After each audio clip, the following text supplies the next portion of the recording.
तो एक तो जैसे वर्ड जो दे रखा है अपना डी कार्बोक्सिलेशन, इसका सिंपल सा मीनिंग क्या है ये तो ध्यान रखना होता है। तो डी कार्बोक्सिलेशन का मतलब रिमूवल ऑफ CO2। हम लोग जब कार्बोक्सिलेशन वर्ड यूज करते हैं तो उस केस में हम लोग एडिशन ऑफ CO2 की बात करते हैं। तो रिमूवल ऑफ CO2 हम लोग अगर कंसिडर करना शुरू करें, मतलब कोई भी एक कंपाउंड दे रखा तो उससे हम लोग CO2 का रिमूवल करा रहे हैं, तब उस केस में डी कार्बोक्सिलेशन जनरली बोल सकते हैं, बट ऐसा हम लोग कार्बोक्सिलिक एसिड में करते हैं। कार्बोक्सिलिक एसिड वाले पार्ट को जब हम लोग यूज करेंगे डी कार्बोक्सिलेशन के लिए, तो यहाँ से हम लोगों का जो COOH वाला पार्ट है वो सारा का सारा पार्ट खत्म हो जाएगा और बचेगा यहाँ से RH, और यहाँ से CO2 जो है पूरे यूनिट में दे रखा CO2, इसको हटा दो। तो यहाँ से CO2 वाले पार्ट को हम लोग बाहर करके हटा सकते हैं। तो अब CO2 हटना एग्जैक्टली CO2 के फॉर्मेट में रहेगा, और मतलब ऐसा भी हो सकता है कि हम लोग CO2 को किसी दूसरे कंपाउंड के साथ मिक्स करके हटा रहे हैं। जैसे मान लो अगर यहाँ पे NaOH डाल दे, तो NaOH वाला पार्ट CO2 के साथ जब कंबाइन करेगा तो H2 प्लस Na2CO3 बना देगा। बस ये चीज कंसिडर कर सकते हैं। तो ऐसा जरूरी नहीं कि CO2 वाला पार्ट एग्जैक्टली CO2 के फॉर्मेट में ही हटे। ऐसा भी हो सकता है कि CO2 वाला पार्ट किसी दूसरे कंबाइंड फॉर्म में बाहर निकल रहा हो, बट ओवरऑल CO2 निकलेगा तभी ये कंबाइंड फॉर्म का स्ट्रक्चर बन रहा होगा, तो इसको हम लोग ओवरऑल डीकार्बोक्सिलेशन ही बोलते हैं। सबसे स्टैंडर्ड जो अपना रिएजेंट है जो अपने को ध्यान रखना होता है रिएजेंट वाले पार्ट में, सोडा लाइम प्लस हीटिंग। ये वर्ड ध्यान रखना, soda lime plus heat. Soda lime क्या होता है, तो NaOH प्लस CaO, इसके मिक्सचर को हम लोग सोडा लाइम बोलते हैं। Calcium oxide plus NaOH considered as soda lime. इसके साथ अगर हम लोग हीटिंग करेंगे तो उस केस में हम लोग को प्रोडक्ट वाले पार्ट में आराम से CO2 बाहर निकलेगा, और CO2 वाला पार्ट NaOH के साथ कंबाइन करके Na2CO3 में कन्वर्ट होता है। तो अभी हम पूरा इक्वेशन नहीं लिख रहे हैं, अभी हम लोग इसका मैकेनिज्म देख लेंगे। मैकेनिज्म के बाद इस चीज को अलग से लिखना है तो आराम से लिख भी सकते हैं, पहले भी रिएक्शन लिख सकते हैं, ऑल्दो इसमें कोई दिक्कत नहीं है। जैसे मान लो अगर हम लोग कार्बोक्सिलिक एसिड का रिएक्शन कराए, और कार्बोक्सिलिक एसिड का रिएक्शन अगर हम लोग सोडा लाइम के साथ कराए, ये लिख देते हैं NaOH plus calcium oxide in the presence of heating. तो जैसे ही हम लोग सोडा लाइम वाले पार्ट को यूज कर लिए, तो उसके इसमें डी कार्बोक्सिलेशन होगा, RH बनेगा। जो CO2 वाला पार्ट है ये NaOH के साथ कंबाइन करेगा, मतलब Na2CO3 बनेगा, और साथ ही साथ जो हम लोगों का रिमेनिंग पार्ट है उसको हम लोग अभी H2 के फॉर्मेट में रख सकते हैं। और कोई लोग बोलेगा सर ये कैल्शियम ऑक्साइड का क्या होगा, तो कैल्शियम ऑक्साइड वाला पार्ट भी CaCO3 के फॉर्मेट में हट रहा होता है, मतलब बन रहा होता है CaCO3 के फॉर्मेट में, बट वो कैल्शियम ऑक्साइड के एक्चुअल में ज्यादा कोई पर्पस नहीं है यहाँ पे। कैल्शियम ऑक्साइड इस NaOH के रिएक्शन को फेलिसिटेट करने के लिए एग्जिस्ट करता है। तो कैल्शियम ऑक्साइड को वैसे का वैसे ही छोड़ना है तो भी छोड़ सकते हैं, उसके लिए दिक्कत नहीं है। H2O के साथ कंबाइंड फॉर्म में भी उसको रखा जा सकता है। तो अलग अलग जगह पे अलग अलग रिएक्शन दे रखे हैं, तुमको जो कंसिडर करना कर लो, उससे कोई फर्क नहीं पड़ रहा। Na2CO3 बनता है, ये मस्ट है, ये अपने को याद रखना होता है कि यहाँ से हम लोग COH होल्ड वाइज बना दे, उसके लिए भी कोई दिक्कत नहीं होगा। अब इसके बाद होता क्या है कि जैसे जब रिएक्शन करा रहे हैं तो रिएक्शन का इसमें थोड़ा बहुत मैकेनिज्म ध्यान रखना होता है। क्यों ध्यान रखना होता है, क्योंकि इसके मैकेनिज्म के ऊपर थोड़ा सा सवाल आ सकता है, बहुत बेसिक टाइप से सवाल आ सकता है। रेट ऑफ रिएक्शन के ऊपर सवाल हो सकता है कि रेट ऑफ डीकार्बोक्सिलेशन कंपेयर करो। तो इसमें सबसे पहला पार्ट मैकेनिज्म में, क्योंकि हम लोग को मालूम पड़ चुका है अब तक कि एसिड बेस रिएक्शन सबसे फास्टेस्ट रिएक्शन है। तो NaOH तो बहुत स्ट्रॉन्ग बेस है, अगर NaOH स्ट्रॉन्ग बेस है तो आराम से एसिड बेस रिएक्शन होगा, और जब एसिड बेस रिएक्शन होगा तो हम लोग को कार्बोक्सिलेट सॉल्ट का फॉर्मेशन मिलेगा, एंड साथ ही साथ H2O। तो ये पहला स्टेप है, बाय डिफॉल्ट मालूम रखना होता है। इसके बाद क्या होता है, तो जो हम लोगों का कार्बोक्सिलिक एसिड का यूनिट है, इस O माइनस के साथ जो Na प्लस वाला पार्ट रखे हुए हैं, हम Na प्लस को यहाँ से हटा देते हैं। इसका जब हम लोग हीट के प्रेजेंस में रिएक्शन कराने की कोशिश करते हैं, तो हीटिंग करने पे डिकम्पोजिशन होता है। बचपन में जो हम लोग सुने थे उस टाइप का ही यहाँ पे कुछ होता है कि हीटिंग करने पे यहाँ पे कंपाउंड डिकम्पोज होता है। कैसे होता है, तो जो हम लोग का तरीका था कि O माइनस रेजोनेंस में जाएगा, तो रेजोनेंस में तो जा रहा है, नॉर्मली रेजोनेंस में जा रहा है। अगर बार बार रेजोनेंस में जा रहा है जा रहा है जा रहा है, तो हो सकता है कि पाई बॉन्ड ब्रेक करने के जगह पे हम लोगों का सिग्मा बॉन्ड ब्रेक कर जाए। एक चांसेस हो सकता है कि बार बार पाई बॉन्ड ब्रेक हो रहा है क्योंकि वीक नेचर का है, बट हम लोगों ने हीट डाल दिया, तो हीट वाला पार्ट हम लोगों के किसी दूसरे बॉन्ड को ब्रेक करने के लिए भी एनर्जी देगा। जैसे ही O माइनस रेजोनेंस में जाने की कोशिश करेगा, कार्बन चेन का बॉन्ड ब्रेक करके हट जाता है। अब पॉइंट ये होता है, जैसे कार्बन चेन का बॉन्ड ब्रेक करके हटा, क्यों हटा सर, पाई बॉन्ड ब्रेक करना चाहिए। तो हम लोग एक डिस्कशन किया था प्रोबेबिलिटी के ऊपर कि अगर मान लो लाख बार रेजोनेंस हो रहा है और हम लोग हीटिंग दे रखे हैं, तो पाई बॉन्ड तो ब्रेक हो रहा है, बट एक प्रोबेबिलिटी है कि सिग्मा बॉन्ड ब्रेक हो सकता है। जब तक रेजोनेंस हो रहा है तब तक चीजें रिपीट हो रही है, एक बार अगर सिग्मा बॉन्ड ब्रेक कर गया तो पूरा रिएक्शन तुरंत आगे प्रोसीड कर जाता है, आर माइनस आ जाता है, आर माइनस के साथ साथ हम लोग का CO2 वाले पार्ट का फॉर्मेशन होता है। कोई बोल सकता है कि सर CO2 जो बना उसके साथ आर माइनस फिर से रिएक्शन कर लेगा, 15 बार तो हम बोल ही चुके हैं जब भी कोई इलेक्ट्रोनेगेटिव एटम वाला पार्ट। तो ऐसा हो सकता है, लेकिन हम लोगों को मीडियम में H2O मिल रहा है और R माइनस और H2O एसिड बेस रिएक्शन करेगा, तो acid base reaction any how fast reaction होगा। तो जितने तेजी से CO2 के साथ रिएक्शन हो सकता है, उससे कहीं ज्यादा तेज रिएक्शन हम लोग का एसिड बेस रिएक्शन होगा, और अगर एसिड बेस रिएक्शन हुआ तो हम लोग को RH का फॉर्मेशन मिल जाएगा। तो बेसिकली हम लोग का जो OH माइनस है यहाँ पे वापस से रीडिंग हो जा रहा है, पहले OH माइनस खत्म हुआ फिर OH माइनस वाला पार्ट वापस से आ गया। तो ये जो OH माइनस है ये हम लोग के CO2 के साथ फिर कंबाइन करता है, क्योंकि वो एक्सेस में है, R माइनस ज्यादा स्ट्रॉन्गर बेस है, वो H2O के साथ कंबाइन करना ज्यादा प्रेफर करेगा। और टाइम के साथ जैसे जैसे रिएक्शन होगा फिर से OH माइनस बन रहा है, वो CO2 के साथ कंबाइन करके इस चीज को Na2CO3 में कन्वर्ट करता है। अब यहाँ पे कहीं कहीं पे एक जगह ये भी दे रखा होता है कि जो CO2 वाला पार्ट है ये कैल्शियम ऑक्साइड के साथ भी कंबाइन कर सकता है और यहाँ से CaCO3 भी बन सकता है। तो दोनों तरह की चीजें, बट हम लोग प्रेफरेबली Na2CO3 का फॉर्मेशन कराते हैं, हम लोग CaCO3 का फॉर्मेशन नहीं कराते। उसके पीछे रीजन एक और भी है, जब हम लोग CaCO3 का रिएक्शन कराएंगे NaOH के साथ तो यहाँ से भी अपने को Na2CO3 ही मिलेगा। तो ओवरऑल CaCO3 अगर बनता भी है तो भी वो खत्म हो जाता है, Na2CO3 में ही कन्वर्ट हो रहा होता है। तो इसलिए इस चीज का थोड़ा ध्यान रखने का है, मैकेनिज्म का थोड़ा ध्यान रखना है। जो हम लोगों ने 2 स्टेप लिखा है यहाँ पे और ये तीसरा स्टेप लिखा। अब इसमें एक छोटा सा पॉइंट आता है कि हम लोग का ये 3 स्टेप है, ये पहला स्टेप हो गया, यहाँ पे दूसरा स्टेप हो गया और ये तीसरा स्टेप हो गया। इन तीनों में रेट डिटरमाइनिंग स्टेप कौन सा होना चाहिए? तान्या बताओ क्या होना चाहिए और क्यों?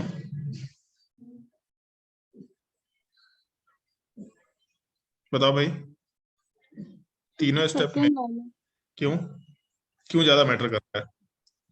R माइनस बन रहा है। R माइनस बन रहा है, और कोई रीजन प्रॉपरली?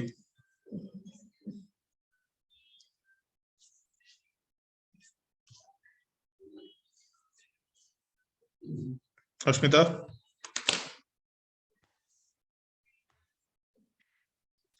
ऋषभ? सर 2 क्योंकि एसिड बेस रिएक्शन बहुत फास्ट होगा। ठीक है, एक ये सिंपल सा लॉजिक तो इस बेसिस पे दे सकता है कि फर्स्ट और थर्ड स्टेप एसिड बेस है वो तो फास्ट होगा, सेकंड वाला पार्ट एसिड बेस नहीं है तो स्लो होगा ही होगा, पहला रीजन। और ज्यादा बेटर रीजन क्या है? सिग्मा बॉन्ड ब्रेक हो रहा है, हीटिंग दे रखा है बट सिग्मा बॉन्ड ब्रेक हो रहा है तो टाइम तो लेगा। तो एसिड बेस रिएक्शन के रिस्पेक्ट में ये तो फास्ट स्टेप है ही, सॉरी स्लो स्टेप है ही, और क्योंकि सिग्मा बॉन्ड ब्रेक हो रहा है तो स्लो स्टेप होना भी चाहिए लॉजिकली। ये हम लोग का रेट डिटरमाइनिंग स्टेप होगा। तो R माइनस का formation is the rate determining step. R minus का formation is not the reason behind the rate determining step. R minus का formation is the rate determining step. तो हम लोग जैसे carbocation बनाते थे तो बोलते थे ना कि जितना स्टेबल कार्बोकेटायन होगा उतना फास्टर स्टेप होगा, क्योंकि अगर इंटरमीडिएट अनस्टेबल है तो हायर एनर्जी पे होगा, ट्रांजिशन स्टेट में इंटरमीडिएट वाला कैरेक्टर होगा। तो जितना स्टेबल इंटरमीडिएट उतना ज्यादा स्टेबल ट्रांजिशन स्टेट उतना लोअर एनर्जी पे जाएगा। तो वहां से कंक्लूजन आ सकता है अपना, जो हम लोग कंसिडर कर सकते हैं रेट ऑफ रिएक्शन के कंपैरिजन के लिए, क्योंकि आरडीएस मालूम पड़ गया अपने को। तो हम लोग सीधा यहाँ से रेट वाले पार्ट के लिए ये कमेंट कर सकते हैं, higher stability of R minus, higher rate of decarboxylation. बड़ा सिंपल सा इक्वेशन है। और इसमें ध्यान किस चीज का रखना है कि CO2 जिस कार्बन चेन से अटैच्ड है उसमें कंपैरिजन करेंगे। जैसे मान लो एग्जांपल के तौर पे अगर हम लोग बात करें, मान लो इस टाइप का कुछ ले लेते हैं, C डबल बॉन्ड ऐसा, ठीक है, C C COH, C double bond C COH और C triple bond C COH। इन तीनों में डीकार्बोक्सिलेशन का रेट कंपेयर करना है। तो कैसे होगा कंपैरिजन? तो इस केस में जो पहला कंपाउंड है उसमें अगर हम लोग माइनस चार्ज बनाते हैं तो CO2 जिस कार्बन पे अटैच्ड है वहां माइनस चार्ज, CO2 जिस कार्बन पे अटैच्ड है, COH जिस कार्बन पे अटैच्ड है वहां माइनस चार्ज, ऐसा बना दिया। इन तीनों में सबसे ज्यादा स्टेबल नेगेटिव चार्ज कौन सा होगा? साहिल बताओ भाई, साहिल, इन तीनों में सबसे ज्यादा नेगेटिव चार्ज स्टेबल कहाँ पे होगा? थर्ड वाला। क्यों क्यों होगा थर्ड वाला?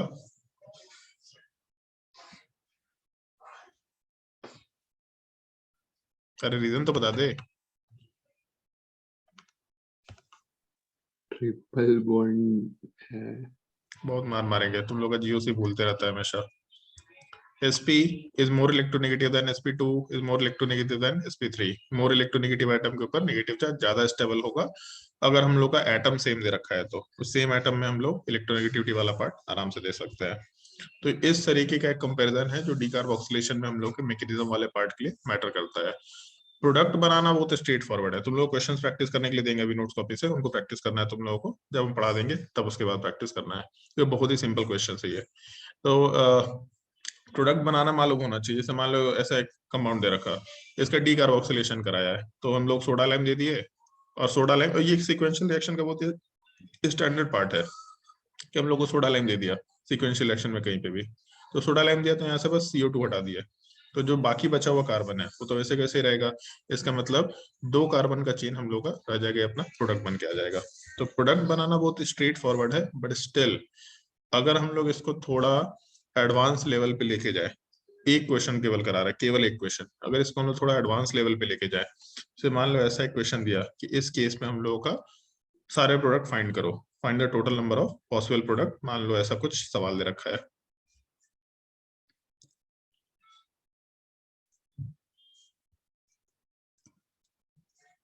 इस केस में बोला है कि सारे प्रोडक्ट फाइंड करो, फाइंड ऑल पॉसिबल प्रोडक्ट्स। तो इस केस में हम लोग तो ये सोचेंगे कि अच्छा CO2 हटाना था सर, तो ऐसा ही बोले थे कि CO2 हटेगा और प्रोडक्ट वाले पार्ट में आराम से हम लोग का जो कार्बन चेन है, बेसिक स्केलेटन, वो रह जाएगा। बट सारे प्रोडक्ट जब बोला तो हम लोग मैकेनिज्म अगर छोड़ देंगे तो गलती करेंगे।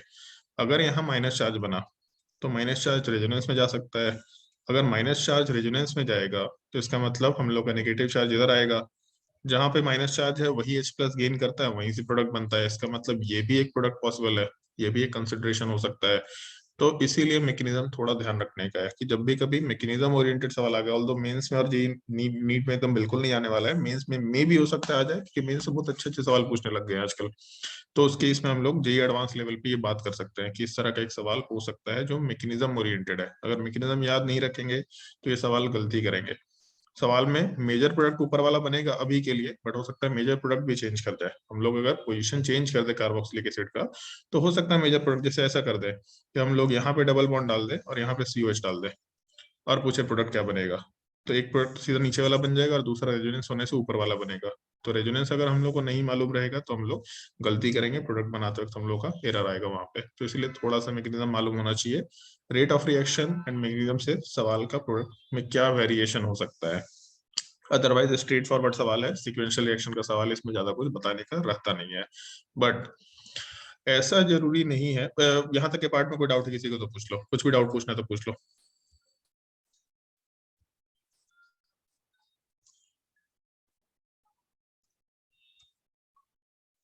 बताओ अगर कोई डाउट है तो। सर एक बार वो पॉइंट रिपीट कर दिया ना कि CaCO3 क्यों नहीं बनेगा। CaCO3 क्यों नहीं बनेगा? CaCO3 अगर बनता भी है तो ये रिएक्शन सर्च कर लेने, तुम्हारे इस ब्लॉक में शायद दे रखा होगा। कैल्शियम कार्बोनेट वाला पार्ट भी NaOH के साथ कंबाइन करता है। ये तुम लोग को याद है कौन सा रिएक्शन था यार, एक हाइड्रोजन टॉपिक में एक टॉपिक आता है ना, hard water. Yes sir. Hard water क्यों बनता है? 9th क्लास में पढ़ा, सॉरी 10th क्लास में पढ़ा था।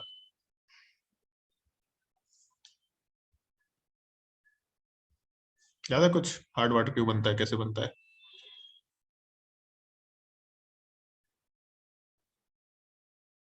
किसी को नहीं याद है हार्ड वाटर क्यों बनता है? बड़ा नालायक लोग है तुम लोग, हाइड्रोजन टॉपिक नहीं आता तुम लोगों को, और 10th क्लास का टॉपिक ही है। सर कार्बोनेट्स और कोई इम्प्योरिटीज के कारण वाटर में जो प्रेजेंट रहता है। कोई कोई इम्प्योरिटीज बोलना गलत है, बहुत स्पेसिफिक होना पड़ेगा। मैग्नीशियम एंड कैल्शियम के सल्फेट एंड कार्बोनेट सॉल्ट्स, उसके वजह से हार्डनेस आता है वाटर में। हाइड्रोजन टॉपिक उठा के देखो, हार्डनेस को रिमूव कैसे कर सकते हैं, मतलब जो हम लोगों का हार्डनेस है उसको रिमूव करने के तरीके क्या क्या है। एक तो हीटिंग होता है, जो सॉफ्ट हार्डनेस होता है उसको टेम्पररी हार्डनेस भी बोलते हैं, उसको हीटिंग करके हटा सकते हैं। एक रेजिन मेथड होता है, रेजिन के थ्रू भी काम कर सकते हैं। और भी एक दो मेथड्स होते हैं, उसमें इसके साथ भी रिएक्शन है। इसको कुछ हम लोग बोलते हैं, नाम हम बोल रहे हैं, पेटिट समथिंग मेथड बोलते हैं, ऐसा कुछ है। तो रिएक्शन होने पे ये वाला पार्ट भी Na2CO3 में कन्वर्ट होगा। तो अगर कैल्शियम कार्बोनेट बन भी जाता है तो भी वो NaOH के साथ कंबाइन करके Na2CO3 में ही कन्वर्ट हो रहा होता है। ठीक है, समझ आया? Yes sir. एक बार रिएक्शन चेक कर लेना, ऑल्दो हो सकता है, मतलब एक बार रिएक्शन चेक कर लेना। तो ध्यान रखना, कैल्शियम कार्बोनेट रिएक्शन को थोड़ा फिजिबल बनाने के लिए या फिर कुछ एक रिएक्शन को जैसे NaOH है तो NaOH वाला पार्ट मतलब रिएक्शन तो कर ही सकता है। हम कहीं पढ़े थे एग्जैक्टली, हम स्टेटमेंट बहुत वेग टाइप का है मेरे दिमाग में, बस कहीं पढ़े थे कि कैल्शियम कार्बोनेट का काम क्या है। जब तो काम होता है कि रिएक्शन को फेलिसिटेट करता है। किस सेंस में फेलिसिटेट करता है? तो बस वे कि सॉलिड होता है, उसको वाटर में डाल दिए तो हो सकता है बॉइलिंग पॉइंट बढ़ जाता होगा या कुछ और हो जाता होगा, मे भी इस तरह के कुछ होता होगा, बट एग्जैक्टली वो स्टेटमेंट से हम बहुत ज्यादा रिलेवेंस नहीं रखे क्योंकि ऑलरेडी मैकेनिज्म हम लोग के लिए बहुत बड़ा चीज हो जाता है, तो स्टेटमेंट से हम रिलेवेंस नहीं रखे कि कैल्शियम कार्बोनेट का एक्चुअल पर्पस क्या है इस रिएक्शन में। स्टेटमेंट ऐसा बोल सकते हैं टू फेलिसिटेट द रिएक्शन, किस सेंस में फेलिसिटेशन हो रहा है ये वर्ड नहीं मालूम है, पता करके बता भी सकते हैं, तुम लोग खुद भी पता कर सकते हो। और कोई डाउट तो बताओ।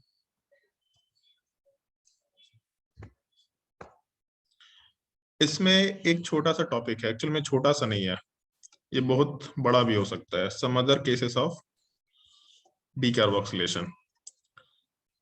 और इस केस में ऐसा नहीं कि केवल डीकार्बोक्सिलेशन हो, हीटिंग भी लिख सकते हैं।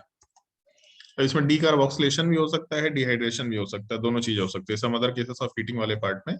अगर मान लो हम लोगों का एक इस तरह का बड़ा स्टैंडर्ड केस है, बीटा गामा अनसैचुरेटेड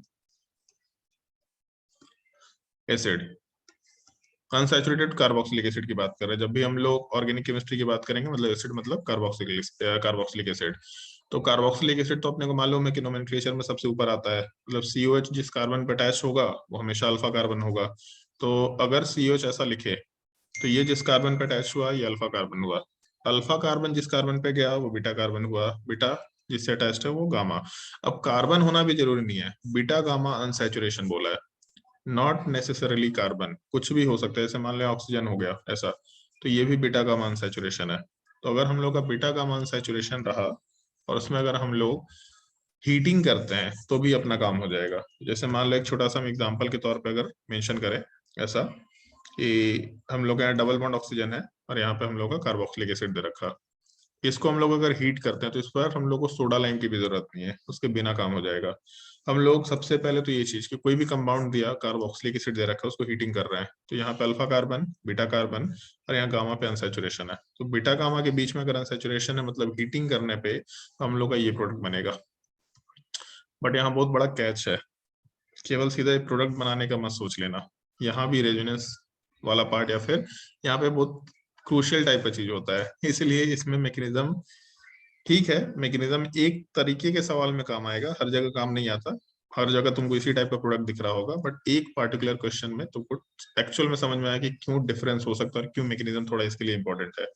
जैसे अगर मान लो मैकेनिज्म की बात करें तो बड़ा मजेदार टाइप का इसका मैकेनिज्म है, यहाँ डबल बॉन्ड ऑक्सीजन दे रखा, जो कार्बोक्सिलिक एसिड दे रखा है इसका OH ग्रुप इस टाइप से रहेगा और जो डबल बॉन्ड ऑक्सीजन है वो थोड़ा बाहर के साइड डाल दिया है। क्यों इधर OH ग्रुप डाले हैं तो तुम लोग थोड़ा बहुत कुछ सोच पा रहा होगा, अब तक तुम लोग का दिमाग चलता है कि कंसर्टेड रिएक्शन हो सकता है, साइक्लिक टाइप का अरेंजमेंट हो सकता है। तो कार्बोक्सिलिक एसिड का H+ के फॉर्म में है, एसिडिक नेचर का है, ये रहना चाहेगा अपने H+ के बिहेवियर में। ऑक्सीजन के ऊपर लोन पेयर है तो ये लोन पेयर वाला पार्ट H+ के साथ कंबाइन करना चाहेगा, जैसे H+ के साथ कंबाइन करेगा मतलब ये दूसरा बॉन्ड ब्रेक होगा और यहाँ माइनस चार्ज आएगा, ऐसे लिख सकते हैं। यहाँ पे जो बॉन्ड था हम लोग का पहले से पड़ा हुआ, ऐसा कर लेते हैं। यहाँ जो बॉन्ड है जैसे ही H+ के साथ नीचे वाला ऑक्सीजन कंबाइन किया तो H+ हटा और वहां का बॉन्ड ब्रेक करके ऑक्सीजन पे डाले, यहाँ पे हम लोग का माइनस चार्ज आ गया। आगे क्या होगा? तो अगला स्टेप माइनस चार्ज वाला पार्ट हम लोगों का रेजोनेंस में जाएगा, और रेजोनेंस में अगर जाएगा तो रेजोनेंस में तो जा सकता है बट कार्बन का बॉन्ड ब्रेक हो सकता है, बट यहाँ पे कार्बन के बॉन्ड ब्रेक होने के पीछे एक और बड़ा रीजन है। बड़ा रीजन ये समझ लो कि जब यहाँ का ऑक्सीजन का कॉम्बिनेशन H+ के साथ हुआ तो ऑक्सीजन के ऊपर प्लस चार्ज आ गया, ऑक्सीजन अपने ऊपर प्लस चार्ज रखना नहीं चाह रहा, ये किसी तरीके से अपने ये बॉन्ड को ब्रेक करके हटाना चाहेगा, इधर H+ को हटा दे और इधर बॉन्ड को ब्रेक करके हटा दे। तो इस केस में जैसे ही O- इलेक्ट्रॉन कोऑर्डिनेट करता है तो हम लोगों का जो कार्बन का बॉन्ड है ये रेड वाला पार्ट, ये कार्बन के बॉन्ड को हम लोग सीधा बगल वाले बॉन्ड पे शिफ्ट करते हैं और ऑक्सीजन का बॉन्ड ब्रेक होकर के आगे चला जाता है। ये पूरा का पूरा कंसर्टेड स्टेप है, एक ही बार में होता है। जैसे हम लोग इसको ब्रेक करके दिखा रहे हैं, बट इसको लिखने का तरीका बेसिकली इस तरीके का होना चाहिए था कि हम लोगों का ऑक्सीजन वाले पार्ट का लोन पेयर सबसे पहला स्टेप H के साथ कंबाइन किया, इसकी वजह से आगे वाला बॉन्ड आगे की तरफ शिफ्ट हुआ, ये सेकंड स्टेप हो गया। इसकी वजह से हम लोग के कार्बन वाले पार्ट का बॉन्ड उस डबल बॉन्ड ऑक्सीजन की तरफ शिफ्ट हुआ, ये हम लोग का तीसरा स्टेप हो गया, जिसकी वजह से हम लोग का पाई बॉन्ड ब्रेक करके ऑक्सीजन के ऊपर चला गया, ये हम लोग का चौथा स्टेप हो गया। तो इस पूरे पार्ट को हम लोग एक ट्रांजिशन स्टेट के जैसा दिखा सकते हैं। हम लोग का यहाँ डबल बॉन्ड ऑक्सीजन था, ये पार्ट H के साथ कंबाइन करने वाला है, यहाँ पे OH के साथ कॉम्बिनेशन होने वाला है, इसको हम लोग इस तरीके से दिखा सकते हैं कि हम लोगों का यहाँ पे बॉन्ड फॉर्मेशन हो रहा, दूसरे वाले साइड में हम लोग का बॉन्ड ब्रेकिंग हो रहा, तीसरा हम लोगों का ऑक्सीजन और कार्बन के बीच में डबल बॉन्ड का फॉर्मेशन हो रहा, चौथा हम लोगों का ये बॉन्ड ब्रेक होने वाला है, इसको थोड़ा अलग अलग कर देते हैं।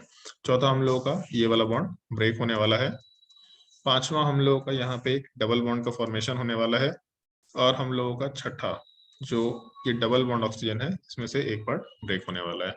ये हम लोगों का एक cyclic transition state, 6 membered cyclic transition state का फॉर्मेशन होने वाला है, ऐसा सोच सकते हैं।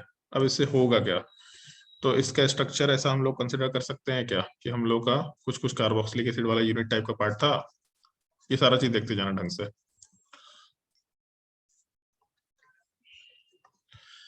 H वाला पार्ट इधर कंबाइन किया, क्योंकि कंसर्टेड मैकेनिज्म बहुत मजेदार होता है, बड़ा मजा आता है उसको कुछ कुछ दिमाग लगाने में। कंसर्टेड मैकेनिज्म में ऑक्सीजन वाला पार्ट H के साथ कंबाइन किया और H का बॉन्ड ऑक्सीजन के साथ टूटा, एक तो ये अटैचमेंट हो गया। दूसरा ऑक्सीजन और कार्बन के बीच में डबल बॉन्ड बना, तो ये वाला बॉन्ड टूट करके गायब हो गया। जैसे ये बॉन्ड टूटा तो उसके जस्ट बगल वाले पे डबल बॉन्ड बना और ऑक्सीजन वाले पार्ट सिंगल बॉन्ड में कन्वर्ट हो गया। तो एक तो यहाँ से CO2 हट गया, डीकार्बोक्सिलेशन, और दूसरा हम लोगों का ये यूनिट का फॉर्मेशन हुआ। तो इसको हम थोड़ा स्ट्रीमलाइन कर देते हैं। स्ट्रीमलाइन करने का मतलब हम लोगों का 3 कार्बन था, इधर डबल बॉन्ड बन गया और यहाँ पे OH ग्रुप का फॉर्मेशन हो गया, और इसके साथ साथ हम लोगों का CO2 वाला पार्ट बाहर निकल गया। तो डीकार्बोक्सिलेशन तो यहाँ से निकल के आ गया, हम लोग का CO2 बाहर निकल रहा है। बट यहाँ पे एक मेजर पार्ट, ये पार्ट इनॉल है, डबल बॉन्ड के ऊपर OH ग्रुप, और इनॉल वाला पार्ट से ज्यादा स्टेबल पार्ट हम लोगों का कीटोन होता है। इसका मतलब हम लोग आराम से टॉटोमराइजेशन करा सकते हैं। जब टॉटोमराइजेशन कराएंगे तो हम लोग प्रोडक्ट वाले पार्ट में डबल बॉन्ड ऑक्सीजन यहाँ पे फिर से आ जाएगा। तो हुआ क्या है यहाँ पे कि जब हम लोग प्रोडक्ट बना रहे थे, तो प्रोडक्ट बनाते वक्त हम लोगों का ये पाई बॉन्ड आगे वाले पे शिफ्ट हुआ है, बट हम लोगों को प्रोडक्ट में देख के ऐसा फील नहीं होता कि शिफ्टिंग भी हो पा रहा है। एक्चुअल में प्रोडक्ट को देख के फील नहीं हो रहा कि यहाँ शिफ्टिंग हो सकता है।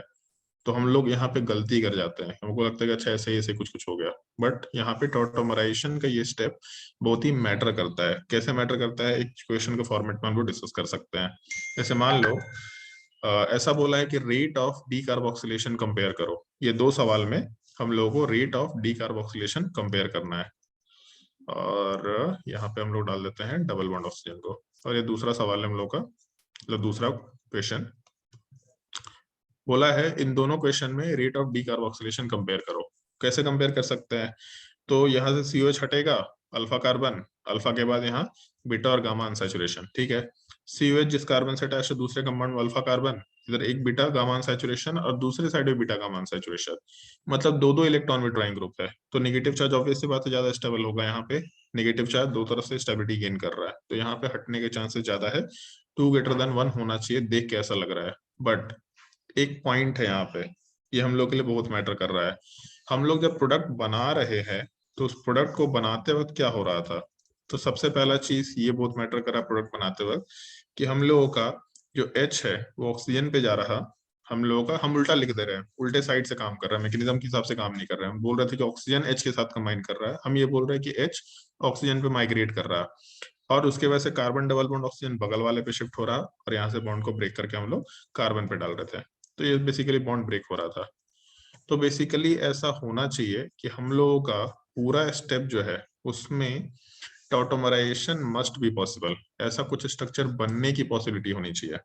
मतलब जो अल्फा कार्बन है और जो बीटा कार्बन है, इन दोनों के बीच में डबल बॉन्ड बनना मस्ट बी पॉसिबल, तभी ये पूरा का पूरा एक्सरसाइज हो पाएगा, तभी ये पूरा का पूरा रिएक्शन पार्टिसिपेट कर पाएगा, फिर रिएक्शन टेक प्लेस करेगा।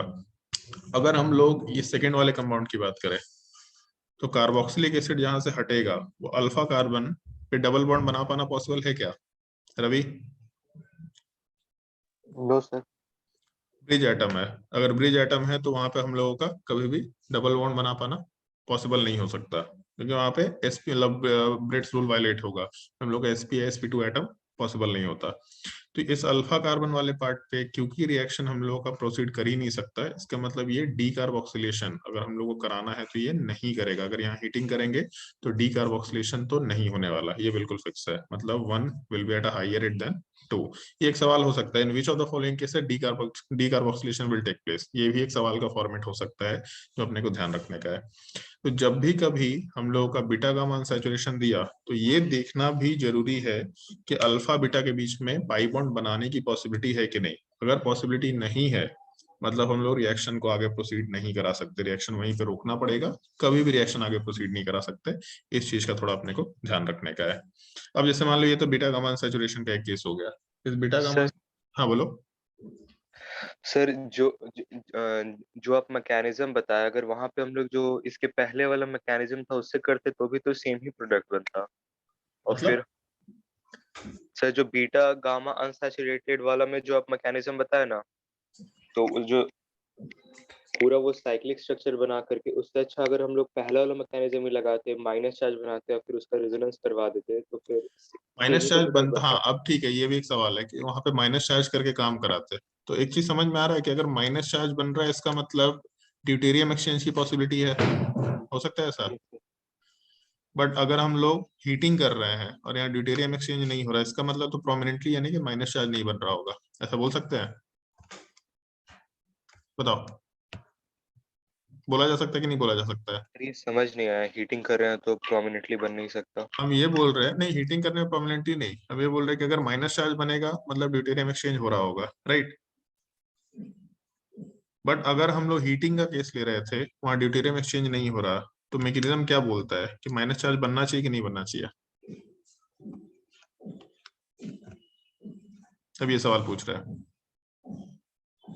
तो अगर ड्यूटेरियम एक्सचेंज हो रहा होता इसका मतलब तो है कि माइनस चार्ज तो वहां पे बन रहा होगा एनी हाउ, है ना, उल्टा डायरेक्शन से काम कर रहे हैं। कि कोई एक यस सर। मैकेनिज्म के टाइम पे हम लोग जब ड्यूटेरियम डाल दे रहे हैं, ड्यूटेरियम एक्सचेंज अगर हो रहा है इसका मतलब कहीं ना कहीं रिएक्शन के इंटरमीडिएट स्टेप में हम लोगों को एक नेगेटिव चार्ज वाला स्पीसीज मिल जा रहा है। बट हम लोग जब हीटिंग वाले केस में काम कर रहे हैं तो हीटिंग वाले केस में हम लोग को ड्यूटेरियम एक्सचेंज नहीं मिल रहा, तो इसका कंक्लूजन क्या निकाल पा रहे हैं कि हाँ ठीक है, अगर ड्यूटेरियम एक्सचेंज नहीं हो रहा मतलब माइनस चार्ज नहीं बन रहा है। समझने का तरीका हो सकता था कि सर वैसे ही काम कर लेते ना कि ऊपर में नेगेटिव चार्ज था, यहाँ नेगेटिव चार्ज को यहाँ डाल देते, वो समझने के लिए इजी तरीका है, बट वो गलत तरीका है, तो इसलिए हम नहीं समझा रहे उस चीज को। ये सब क्योंकि अब बच्चे तो है नहीं कि तुम लोग को ऑर्गेनिक केमिस्ट्री का बेसिक समझाना है। सीओएच हट गया, वहाँ माइनस चार्ज बन गया, इसको रेजोनेंस में डाल दो, रेजोनेंस में जब डालेंगे तो एक सवाल इसमें ये भी तो हो सकता है कि रेजोनेंस में क्यों डालना है, जहाँ नेगेटिव चार्ज है वहीं सीधा H प्लस ऐड कर दो ना, कहानी खत्म। बट वहां तो H प्लस डायरेक्टली ऐड नहीं हो रहा, H प्लस कहीं और जा रहा है, ऑक्सीजन के ऊपर जा रहा है। और माइनस चार्ज अगर बनता तो ड्यूटेरियम एक्सचेंज भी होना चाहिए, तो कल को ऐसा सवाल डाला जा सकता है कि इधर ड्यूटेरियम एक्सचेंज होगा कि नहीं होगा। क्योंकि हीटिंग में विदाउट सोडा लाइम हीटिंग में माइनस चार्ज नहीं बन रहा, तो हम लोग का ड्यूटेरियम एक्सचेंज नहीं होने वाला है वहां पे, ये हम लोग आराम से गेस कर सकते हैं। ठीक है, तरीका ज्यादा इजी था बट सही नहीं है, तो सही तरीका जानने का है। समझ आया? सर सेकंड वाला में वो नहीं लगा सकते फिर, क्या? जैसे ये दोनों मतलब राइट वाले कंपाउंड में हम्म। पहला वाला मैकेनिज्म से। अरे नेगेटिव चार्ज बनने के लिए पहले COOH से भी तो H प्लस हटना चाहिए ना, COH से जब H प्लस हटेगा तभी तो उधर को नेगेटिव चार्ज आएगा। कोई ऐसा बोलेगा कि सर ऐसा तो हो जाएगा ना कि ऑक्सीजन जो है वो H प्लस ले लिया, पहले यहाँ से ऑक्सीजन H प्लस ले लिया, यहाँ माइनस चार्ज आ गया, तो जब हीटिंग होगा तो जो यहाँ का H प्लस है वही माइनस चार्ज को उल्टा जाना चाहेगा, और नहीं तो फिर रेजोनेंस होना चाहेगा, इधर एसिड बेस रिएक्शन हो जाएगा, नहीं तो रेजोनेंस होना चाहेगा। कोई तीसरा स्टेप भी नहीं होना चाहेगा, दो स्टेप तो पॉसिबल है ही वहां पे। सर जो कंसर्टेड मैकेनिज्म वाला स्टेप है वहां पे आप नंबरिंग कैसे किए हैं कि 1 पहले होगा 2 पहले होगा, मतलब H 1 2 प्लस 3 4? मतलब H प्लस जो है वो लोन पेयर के साथ कंबाइन करेगा, सबसे इनिशियल स्टेप होता है। और एक्चुअल में सब कुछ एक ही बार होता है, ये बोलना गलत है कि पहला या दूसरा, समझने के लिए है कि पहले राउंड में ये स्टेप होगा, जैसे ये स्टेप हो रहा होगा तो ऑक्सीजन पे नेगेटिव चार्ज आना शुरू हो रहा होगा, और वो नेगेटिव चार्ज तुरंत आगे जाना शुरू कर रहा होगा, तो ये सेकंड स्टेप हो गया। मतलब बेसिकली H के कॉम्बिनेशन से बगल वाला बॉन्ड उसके अगले वाले बॉन्ड पे शिफ्ट हो गया। और जैसे ही ऑक्सीजन और कार्बन के बीच में डबल बॉन्ड बनना शुरू हुआ, तो फिर कार्बन और नीचे वाले अल्फा कार्बन, हाँ अल्फा कार्बन वाले पार्ट का बॉन्ड अगले कार्बन की तरफ शिफ्ट हो गया, ये तीसरा स्टेप हो गया। और जैसे ही लेफ्ट साइड में बॉन्ड आया, नीचे वाला शिफ्टिंग हुआ, तो पाई बॉन्ड अपने आप को ब्रेक करके हटा लिया और न्यूट्रलाइज कर दिया ऑक्सीजन को। ठीक है, यस सर। और कोई डाउट? सर ये जो आप एग्जांपल दिए थे, तो इस पे नेगेटिव चार्ज नहीं बन रहा, तो फिर रेट कैसे कंपेयर करेंगे? तो रेट कंपेयर कर लिया ना कि दूसरे वाले में रिएक्शन ही नहीं हो रहा। मतलब अगर अगर हो रहा निगेटिव है चार्ज, हाँ नेगेटिव चार्ज नहीं बन रहा, तो इलेक्ट्रॉन विड्रॉइंग नेचर से तो बात कर ही सकते हैं। अगर यहाँ 2 डबल बॉन्ड ऑक्सीजन होता तो एक तरफ रिएक्शन हो सकता है, दूसरी तरफ भी रिएक्शन हो सकता है। ऑब्वियस सी बात है, दूसरी तरफ ज्यादा, फिर मतलब दोनों तरफ से रिएक्शन हो सकता है, तो रेट ऑफ रिएक्शन बढ़ जाएगा। ऐसा तो कंपेयर कर सकते हैं ना।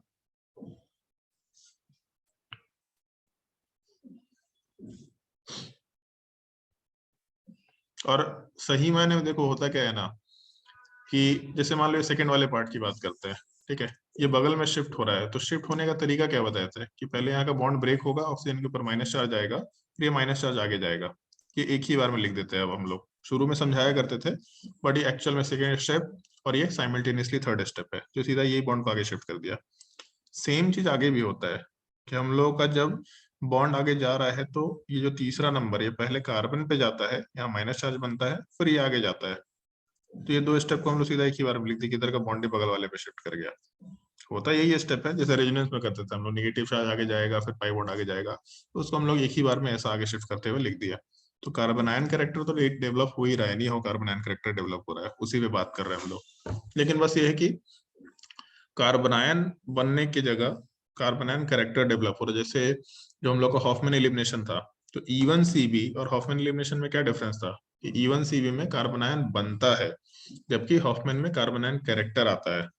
ठीक है, तरीका सिमिलर टाइप का है, बट वहां पे कैरेक्टर आके कहानी खत्म हो जाता है। वही चीज यहाँ पे हो रहा है, यहाँ पे नेगेटिव चार्ज बन रहा है, नेगेटिव चार्ज का कैरेक्टर आ रहा है, सॉरी नेगेटिव चार्ज का कैरेक्टर बन रहा है, नेगेटिव चार्ज नहीं बन रहा है। ये हम लोग स्टेटमेंट यहाँ पे एड अप कर सकते हैं। सर मतलब इसका रीजन तो आप यही बताया ना कि ड्यूटेरियम एक्सचेंज करा के देखेंगे नहीं होगा, तो इससे पता चल रहा है कि उसके अलावा कोई और मैकेनिज्म का यूज हो रहा है। वो रीजन नहीं है, वो एक्सपेरिमेंटल फैक्ट है, बोल सकते हैं एक्सपेरिमेंटल, क्या बोल सकते हो उसको, जस्टिफिकेशन है कि ये सर इसमें समझ आ नेगेटिव गया। चार्ज नहीं बन रहा। क्यों नहीं बन रहा? क्योंकि ड्यूटेरियम एक्सचेंज नहीं दिख रहा है कहीं भी। तो ड्यूटेरियम एक्सचेंज नहीं दिख रहा, मतलब इस चीज को हम लोग कंफर्म कर पा रहे हैं कि नेगेटिव चार्ज तो नहीं बन रहा होगा। तो अगर नेगेटिव चार्ज नहीं बन रहा तो कैसे काम हो रहा है? जैसे मान लो पहले हम लोग रिएक्शन करा सोडा लाइम प्लस हीटिंग, ठीक है, उसमें ड्यूटेरियम एक्सचेंज हो रहा है, तो सोचा गया कि ऐसा ऐसा मैकेनिज्म होगा। दूसरा दिमाग लाया कि चलो एक काम करते हैं, हीटिंग के बिना करके देखते हैं। हीटिंग के बिना किया गया, कुछ हुआ ही नहीं, तो रिएक्शन ही नहीं हो पा रहा। तीसरा किया गया कि सोडा लाइम हटा देते हैं, हीटिंग करके देखते हैं, तो नॉर्मली रिएक्शन नहीं हुआ, बट जब बीटा गामा सैचुरेशन हुआ तो फिर से डीकार्बोक्सिलेशन हो गया। अब ये कैसे हो गया? तो फिर दिमाग लगाया गया कि इसमें क्या हो सकता है। तो फिर एक तरीका प्रपोज किया गया कि शायद ऐसा होता होगा, शायद ऐसा सोच सकते हैं। तो लॉजिक के ऊपर बेस्ड है कि एक रिएक्शन जो हो रहा है, उस रिएक्शन को कराने के लिए क्या लॉजिक हो सकता है, कोई लॉजिक आदमी आइडेंटिफाई, जैसे ना थ्योरी हम लोग इनऑर्गेनिक केमिस्ट्री में भी है, तो हाइब्रिडाइजेशन होता है, जैसे शेप है, तो मॉलिक्यूल का शेप सबको मालूम पड़ गया एक्सपेरिमेंटल कि मॉलिक्यूल का ऐसा शेप होता है। अब तक तुम लोग को आइडिया लग चुका होगा कि कुछ कुछ मॉलिक्यूल हाइब्रिडाइजेशन नहीं करता, जैसे PS3 है, ये हाइब्रिडाइजेशन नहीं करता। तो हम लोगों का NH3 का जो शेप है, वो कैसे हम लोग सोच सकते हैं? तो शेप तो एक्सपेरिमेंटल फैक्ट से आ गया कि एक्सपेरिमेंट ने डिसाइड कर दिया कि इसका शेप यही है, और इस तरह के बहुत सारे मॉलिक्यूल का शेप है। अब इसको हम लोग कैसे जस्टिफाई करें? तो उसके लिए लॉजिक बिल्ड किया गया, that is known as theory, कि हम लोगों ने थ्योरी डिफाइन कर दिया। बट पता चला कि नहीं, PS3 का तो शेप कुछ और आ रहा है, तो PS3 में क्या करें भाई? तो अच्छा, पुराना भी एक कंसेप्ट था, उसी से काम चल जा रहा था, उसी को हम लोग यूज कर लेते हैं। ड्रैगोज रूल बोलते हैं, पता नहीं क्या कुछ बोलते हैं, ऐसा कुछ वर्ड यूज करते हैं हम लोग। हाँ, ड्रैगोज रूल बोलते हैं। तो PS3 में ड्रैगोज रूल आ गया, तो PS3 के स्ट्रक्चर को जस्टिफाई करने के लिए हम लोगों ने थ्योरेटिकल स्टेटमेंट दे दिया। तो ऑर्गेनिक केमिस्ट्री के रिएक्शन को या रिएक्शन के पाथवे को जस्टिफाई करना है हम लोगों को। तो जो हम लोग एक्सपेरिमेंटल ऑब्जर्वेशंस आए, उन ऑब्जर्वेशंस को जस्टिफाई करने के लिए हम लोगों ने कुछ कुछ पाथ बनाया है। Those path are called as mechanism. तरीका क्या है यहाँ तक पहुंचने का, उनको मैकेनिज्म बोल रहा है। तरीके चेंज हो रहे हैं, सिचुएशंस के हिसाब से तरीके चेंज हो रहे हैं, तो मैकेनिज्म चेंज होता चला जा रहा है। बस वो पाथ हम लोग डिफाइन कर रहे हैं, हम लोग ब्लैंक स्पेस में गेस कर रहे हैं, तो पाथ नहीं मालूम, पाथ गेस करने की कोशिश कर रहे हैं। तो गेसिंग में तो 5-6 चीजें कर सकते हैं, 5-6 में अच्छा हाँ ये वाला पार्ट सब जगह ठीक दिख रहा है। सारे एक्सपेरिमेंटल फैक्ट्स इस इस गेस को सही बना रहे हैं। जैसा होता है ना, हम लोग कभी क्वेश्चन सॉल्व करते हैं तो अच्छा ये तो नहीं हो सकता, ये वाला नहीं हो सकता, ये वाला नहीं हो सकता, तो यही होगा। तो मेरे पास 10-15 तरीके हैं, अच्छा ये तो नहीं हो रहा है, ये तो नहीं हो सकता, ये तो नहीं हो सकता, तो यही ऑप्शन है। पता नहीं कि ये होता है कि नहीं होता, बट शायद यही होता होगा, ऐसा भी हो जाता है। और कोई डाउट तो बताओ। अब जैसे इसमें ना बहुत एक मजेदार सवाल है, चलो एक दो एग्जांपल तो छोटा छोटा करते हैं। तुम्हारे नोट्स में जो दिया है वो तो तुम लोगों को करना है, बट अभी तो छोटा छोटा सवाल करते हैं।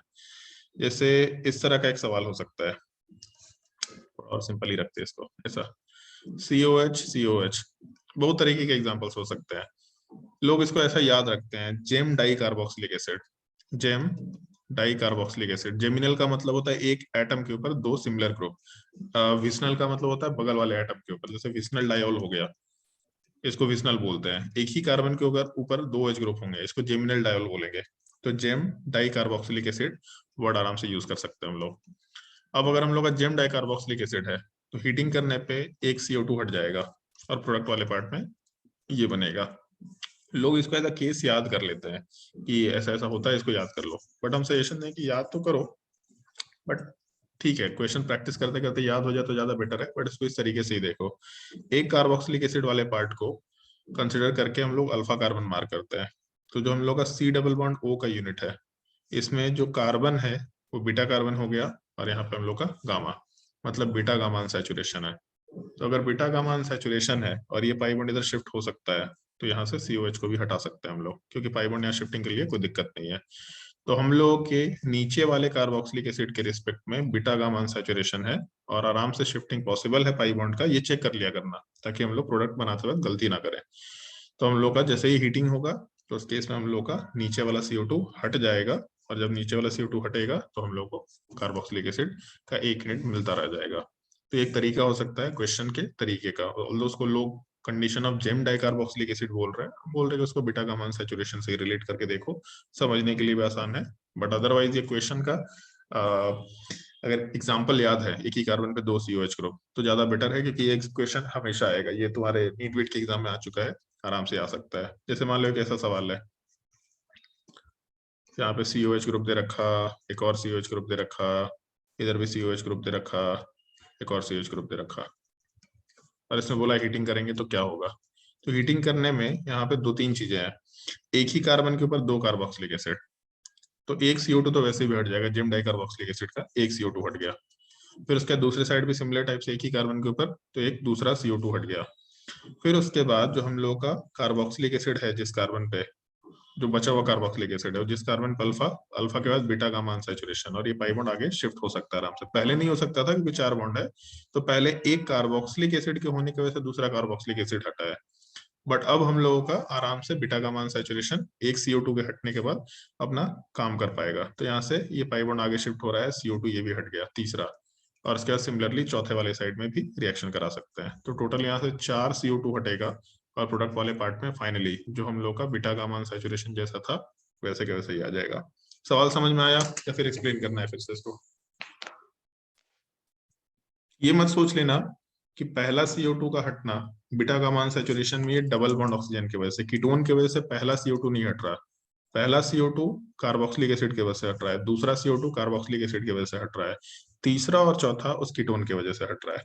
क्योंकि अगर यहाँ पे हम लोग दोनों COH को रख देते हैं और इसके बाद यहाँ से शिफ्टिंग करने की कोशिश करते हैं, तो इस कार्बन पे तो टोटल 4 बॉन्ड है। ये जो येलो वाला कार्बन मार्क कर रहे हैं इस पे टोटल 4 बॉन्ड है, पाई बॉन्ड आ ही नहीं पाएगा। तो पहले यहाँ एक बॉन्ड हटना जरूरी है। लेकिन हम लोगों का इधर का जो कार्बोक्सिलिक एसिड है वो तो इधर शिफ्ट हो सकता है, क्योंकि यहाँ से COH हट रहा है, सेम टाइम पे हट रहा है। तो इस चीज का थोड़ा ध्यान रखने का है। हटने का तो दूसरा वाला भी हटेगा, बट नहीं हट रहा होता है वो। खैर, एक क्वेश्चन है जिसकी वजह से हम लोग थोड़ा मैकेनिज्म सीखना चाहते हैं, वो ज्यादा बेटर है। जैसे मान लो हम लोग का कार्बोक्सिलिक एसिड दे रखा, और कार्बोक्सिलिक एसिड वाले पार्ट में अगर हम लोग कार्बोक्सिलिक एसिड वाला पार्ट दे रखा, तो इसमें काम कर सकते हैं।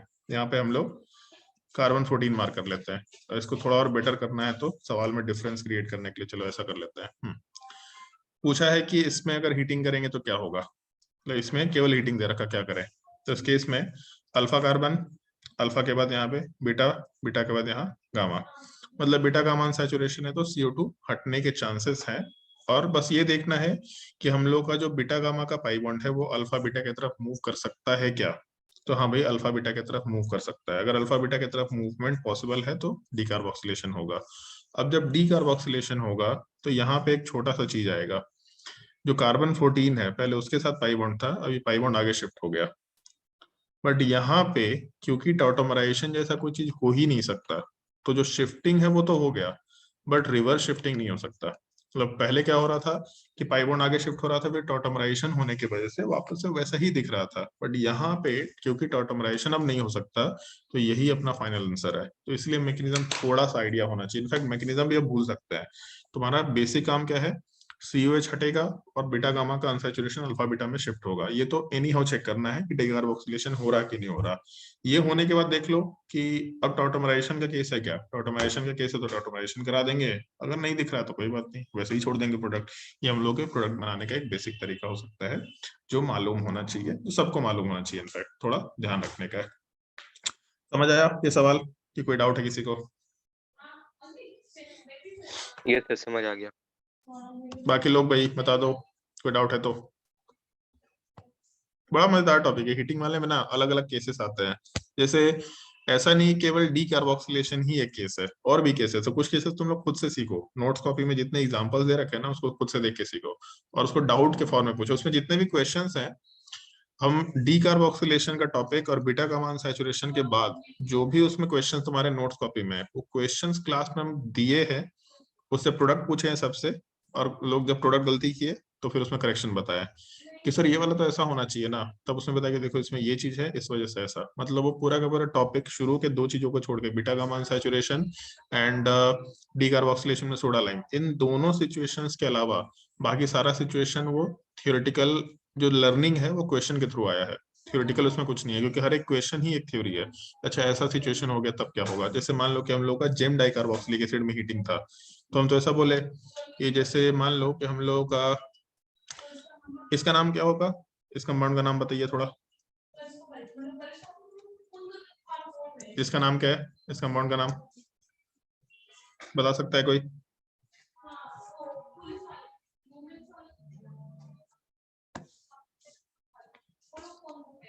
नहीं बताएगा तो तुम लोग बहुत निकम्मा और नालायक लोग हैं, और जो कल क्लास में आए थे वो लोग तो और भी ज्यादा नालायक लोग हैं।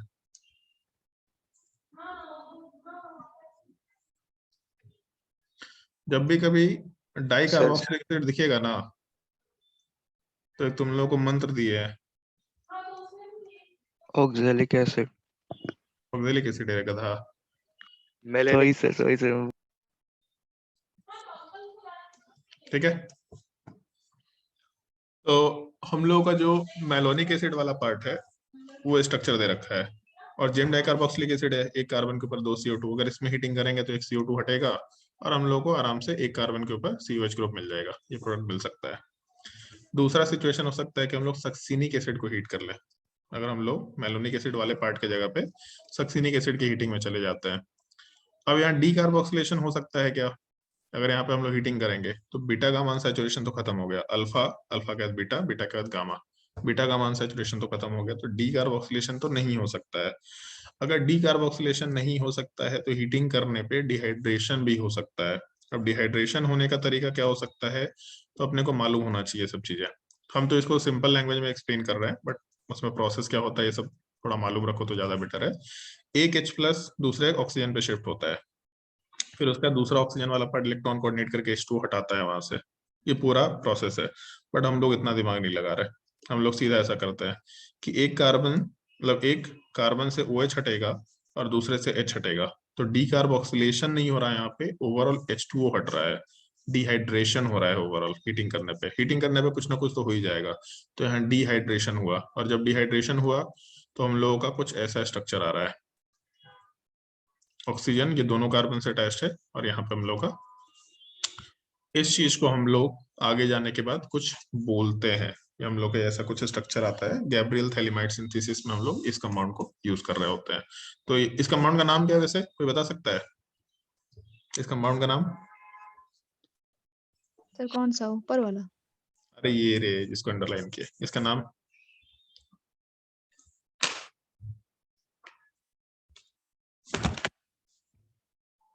सर कॉमन नेम या IUPAC? IUPAC name sir.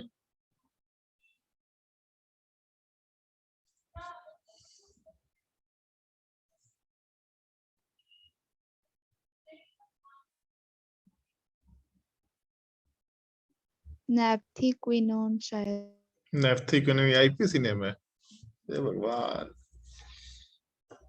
सब गधा लोगों का जमात बैठा हुआ है। आज हम एक न्यूज पढ़े, राजस्थान में एक पुलिस का टीम सेटअप किया गया है।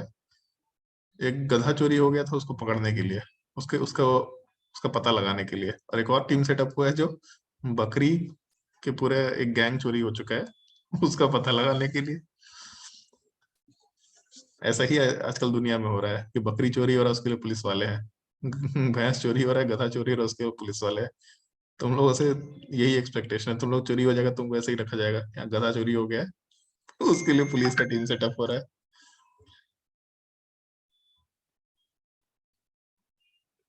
कौन सा फंक्शनल ग्रुप है पहले ये बताओ।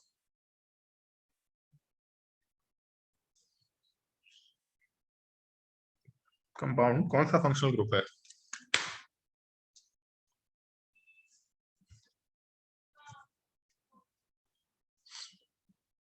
फंक्शनल ग्रुप पहचाने बिना कैसे काम कर पाएंगे भाई। एनहाइड्राइड है फंक्शनल ग्रुप। ऑक्सीजन वाले पार्ट से दोनों तरफ C double bond O attached है। कैसे करते थे काम इसमें? H लगाते थे, यहाँ से इसको हटा के यहाँ OH लगाते थे। और जिस एसिड से हम लोगों का कंपाउंड आया है, एनहाइड्राइड डिराइव हुआ है, हम लोग उस एसिड के नाम के आगे एसिड वर्ड हटा करके एनहाइड्राइड वर्ड यूज करते थे, जिसको सक्सीनिक एनहाइड्राइड भी बोल सकते हैं कॉमन नेम वाइज। बट अगर ज्यादा प्रॉपर नाम डालना है तो कार्बोक्सिलिक एसिड का पूरा नाम ले लो, और जो यहाँ से आया उस कार्बोक्सिलिक एसिड के नाम में एसिड वर्ड हटा करके बस एनहाइड्राइड वर्ड डाल दो। नाम मालूम रखने का है भाई। खैर, ये हम लोग के डिहाइड्रेशन का टॉपिक हो गया। इसमें बीटा का मान सैचुरेशन नहीं था, तो ऐसा नहीं कि हमेशा डीकार्बोक्सिलेशन ही होगा, डिहाइड्रेशन भी हो सकता है। इसके बाद के जो भी केसेस है वो एक्चुअल में इन सब से ही एसोसिएटेड है। मल्टीपल टाइप के हीटिंग केसेस हैं, हर एक क्वेश्चन ही एक थ्योरी है, हर एक क्वेश्चन ही एक केस है। बेसिकली तुमको सारे केसेस याद रखने हैं कि ऑन द स्पॉट दिमाग काम नहीं करेगा कि हीटिंग करने पे होगा। जितना दिमाग हो सकता है हीटिंग करने पे, डिहाइड्रेशन हो सकता है, डिकार्बोक्सिलेशन हो सकता है, बट ऑन द स्पॉट इतना एक दो यूनिक केसेस हैं वो अपने को याद नहीं रहते हैं। तो वो उसके लिए जो तुमको अभी क्वेश्चन देंगे क्लास के बाद, वो असाइनमेंट हम दे देंगे व्हाइट आउट करके। तुमको ये देखना है कि इसका आंसर अब हम लोग क्या गेस कर सकते हैं। चलो एक रिएक्शन दिया कि इसमें हीटिंग करो, प्रोडक्ट बनाओ, ठीक है, बना लेंगे प्रोडक्ट, कोई दिक्कत नहीं है। उसका प्रोडक्ट बनाओ और अपने नोट्स में कंपेयर करके देखो कि मेरा आंसर सही है क्या। 3-4 क्वेश्चन आएगा जहाँ पे आंसर तुम्हारा गलत होगा, 3-4 ही क्वेश्चन होंगे, बाकी सिमिलर पैटर्न पे काम कर रहा है, सारे क्वेश्चन सिमिलर पैटर्न पे। जैसे अब इसमें पैटर्न क्या हो सकता है, तो एक कार्बन जब था, जो हम लोग को ऊपर वाला केस सही है, एक कार्बन था तो उसमें डीकार्बोक्सिलेशन हो गया। जब 2 कार्बन है तो डीकार्बोक्सिलेशन नहीं हो पा रहा। जब 3 कार्बन है तब उस केस में एक यूनिक केस निकल के आएगा। जैसे मान लो कि हम लोग अगर इस तरह केस लेके चलते हैं, कुछ आता था यार, 3 कार्बन का केस, सॉरी हाँ ठीक है, 3 कार्बन का केस है। तो उस केस में क्या होगा, जो हम लोगों का बीच में 3 कार्बन आ गया, यहाँ कार्बोक्सिलिक एसिड वाला पार्ट दे रखा। अगर हम लोग अगर 3 कार्बोक्सिलिक एसिड वाला यूनिट का केस दे रखा है, अगर 3 COH वाला ग्रुप, इस केस में अगर हम लोग हीटिंग करते हैं तो एक तरफ से हम लोग H हटा दें, एक तरफ से OH हटा देते हैं, तो हम लोग का कितना मेंबर रिंग बनेगा। तो टोटल यहाँ पे 3 कार्बन, 3 के अलावा चौथा कार्बन, 5वां कार्बन और एक ऑक्सीजन कॉमन होगा। इसका मतलब हम लोग ऐसा सोच सकते हैं कि एक 6 मेंबर रिंग टाइप का स्ट्रक्चर अपने को मिल रहा है, और जिसमें हम लोगों का डबल बॉन्ड ऑक्सीजन जस्ट बगल वाले कार्बन पे है। 5 मेंबर रिंग स्टेबल होता है, ठीक है, 6 मेंबर रिंग स्टेबल होता है, ठीक है, कोई दिक्कत नहीं है। अगर मान लो इसमें हम लोग 3 कार्बन की जगह 4 कार्बन डाल देते हैं बीच में, टोटल हम लोग के पास 4 कार्बन हो जाए, मतलब 2 कार्बोक्सिलिक एसिड यूनिट के बीच में हम लोग का 4 कार्बन हो जाए। अब इसमें फिर से हम लोग सोच लेते हैं डिहाइड्रेशन हो जाए, हीटिंग करेंगे, डिहाइड्रेशन हो गया। तो डिहाइड्रेशन होने पे एक तरफ से H हटेगा, एक तरफ से OH हटेगा, ठीक है, सिंपल सा केस है H और OH हटाना। बट यहाँ पे जो प्रोडक्ट बनेगा तो ये 7 मेंबर रिंग बन रहा होगा। अगर हम लोग ओवरऑल स्ट्रक्चर वाइज बात करें तो यहाँ पे ऑक्सीजन को इंक्लूड करके 7 मेंबर रिंग बन रहा होगा। पैटर्न तो अब तक समझ में आ चुका है कि जब हम लोग का 2 कार्बन था तो 5 मेंबर रिंग बना, 3 कार्बन था 6 मेंबर रिंग बना, तो ऐसा 7 मेंबर रिंग। एक चीज सोच के देखो, एक और तरीका ऐसा हम निकाल देते हैं, और ये तरीका हम लोग के ड्राई डिस्टिलेशन में काम आता है। प्रिपरेशन ऑफ एल्डिहाइड कीटोन में एक छोटा सा टॉपिक है ड्राई डिस्टिलेशन, सिमिलर पैटर्न आता है वहां पे। अभी जो हम तुम लोग को तरीका बताए कि प्रोडक्ट बनाते वक्त होता क्या है कि हम लोग जैसे कार्बोक्सिलिक एसिड एक यूनिट है, और दूसरा मान लो नीचे वाले साइड में भी हम लोग का एक और यूनिट कार्बोक्सिलिक एसिड है। जब हीटिंग करेंगे तो हम लोगों का एक OH बेस के जैसा काम करेगा, दूसरे के H+ को हटाएगा। तो यहाँ से अपने स्टेप में जो हम लोग का कार्बोक्सिलिक एसिड है यहाँ माइनस चार्ज बनेगा।